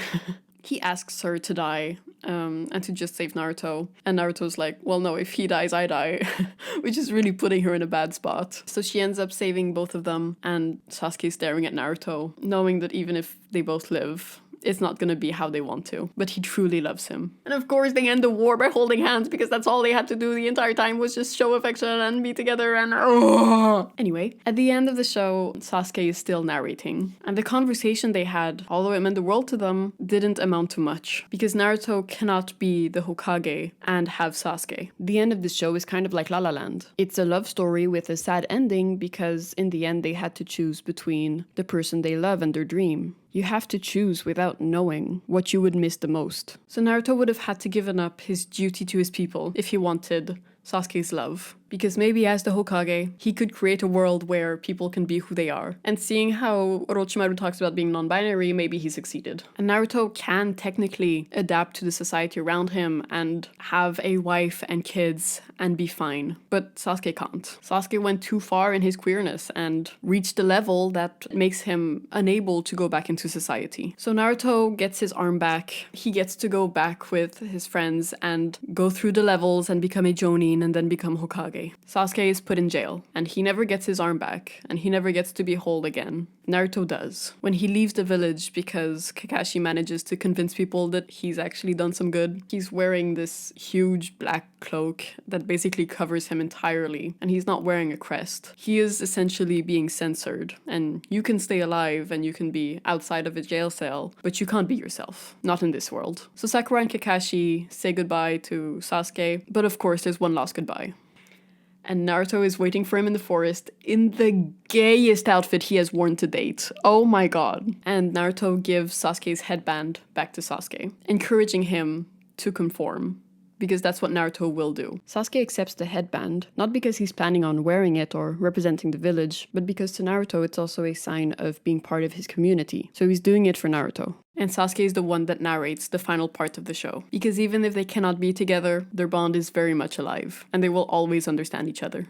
So the show starts by showing how demonizing marginalized groups leads to an increase of crime and suffering. And then they feature two marginalized characters to see how they navigate the world, and then conclude by showing how these characters break the cycle with the love they have for one another. And they still don't get a happy ending. The societal norms are still too strong, and Naruto is still not in power. They now understand all the theory and they still can't put it in practice. Anyway, this feels like the ending of the show. But it's not. Now, if I told you that there was an epilogue at the end of Naruto where they skip a few years, right? If you thought that the show is about Naruto getting stronger and accomplishing his goals, then this time skip would be to him becoming the Hokage, right? That's how the show would end, and that's what would make sense. Except that's not what the show is about, and the show is about love. And the show is about romance. So how does this show end? Time skip to the wedding. And I won't go on for too long about this. But essentially, if I had to write a wedding scene and make it gay, This is similar to Joe getting married at the end of Little Women. So the entire mini arc, is focused on other people getting gifts for Naruto and Hinata, and Naruto is not there. Where is he? Who knows? He's on a mission alone before getting married. Or he's enjoying his last bachelor days, who knows? So Hinata is basically organizing the entire wedding, and he only shows up at the end. And then Naruto's mini arc in this is to ask Iruka to be his father, which is really nice. I still think, I don't know, Kakashi kind of got the short end of the stick here. But Naruto struggling to be vulnerable and asking Iruka to do this for him is very sweet. But then there's the actual wedding, and the final shot of the show is Hinata reaching out to Naruto's still hand. He is being forced into this. This isn't making him happy, and I'm glad they confirmed that with Boruto. Naruto is just doing what he has to do to become Hokage, and that is the last separation between him and Sasuke. And Sasuke, of course, is not at this wedding, but he sends a note reading the one word, congratulations, which is the pettiest, imagine your ex. That was cruel. He wanted Naruto to think of him on his day. That's what that was. He didn't even sign it. He says, you know me well enough, you know I sent this. Congratulations on your new life. And that's how the show ends. Naruto choosing to conform and Sasuke being secluded from everybody else. And the show Naruto goes deeply into queer themes while staying very conservative in its form by still only showing a straight wedding, only showing a gay kiss, but also only showing a straight wedding. If someone is still here, why? I don't know if anybody's here because I currently have 0 subscribers, but I appreciate anyone listening to me rant about how Naruto is actually queer for I don't know how long, 3 hours? So thank you. But to conclude, the first Naruto show starts with the forming of Team 7 and the separation of Naruto and Sasuke. Shippuden starts with the reunion of Naruto and Sasuke, and then the ending where they are reunited and separated. A true deep dive into masculinity, the unhappiness that seems to follow queer people, and how they're separated from the rest of society. Throughout the show, Naruto feels a constant need to show off. According to the system, he's supposed to want to get stronger, and that's what he does. But he ends up not being satisfied because that's what drove Sasuke away. And what he truly wants is Sasuke by his side. So I'm not saying that Naruto and Sasuke are a couple, or that they're boyfriends, or whatever. I'm saying that they have a love for each other that is based on their queer identity. I do believe that they're soulmates, and that this world doesn't allow them to be together while achieving their own goals. But this video is about how the show is about their queer love, not that they were dating the entire time. But this has been a ship for such a long time that I wanted to explore the other themes that exist in the show that support the idea that Naruto and Sasuke were romantically involved. Although at the end, it didn't work out. And I mean, if you don't like this type of analysis, kudos to you for watching this entire thing. I mean, good for you. Congratulations, you have the canon. You don't have to look into any deeper meaning if that's not what you want to do. If you believe that this show is about Naruto getting stronger and that he's a nepo baby for some reason, even if they prove with other characters that they can make a good story about someone who starts with nothing and rises to the top, and that the love stories are just boring because even though they prove with other characters that they can make cute love stories, and Sasuke doesn't have any other motivations than what he just says, and that he is a two-dimensional character. I mean, if you like that, good for you. I don't. I think the rags to riches story doesn't work at all for Naruto. But if it inspires you to achieve your goals, then good for you, and I don't have anything to say. I like sad and gay stories, and maybe you don't. And art changes depending on the experiences of the people consuming the art. You know, in this fandom, there are two sides. There's some who see a romantic connection between Naruto and Sasuke, and there's another side that can explain the Rinnegan. And there is no overlap between those two sides. I've never done this, and I'm not sure how to end a 3-hour video. But Sasuke, you're my favorite. Thank you for watching. Peace out. I want to make a sequel about women in Naruto. So that would be my next video. Yeah.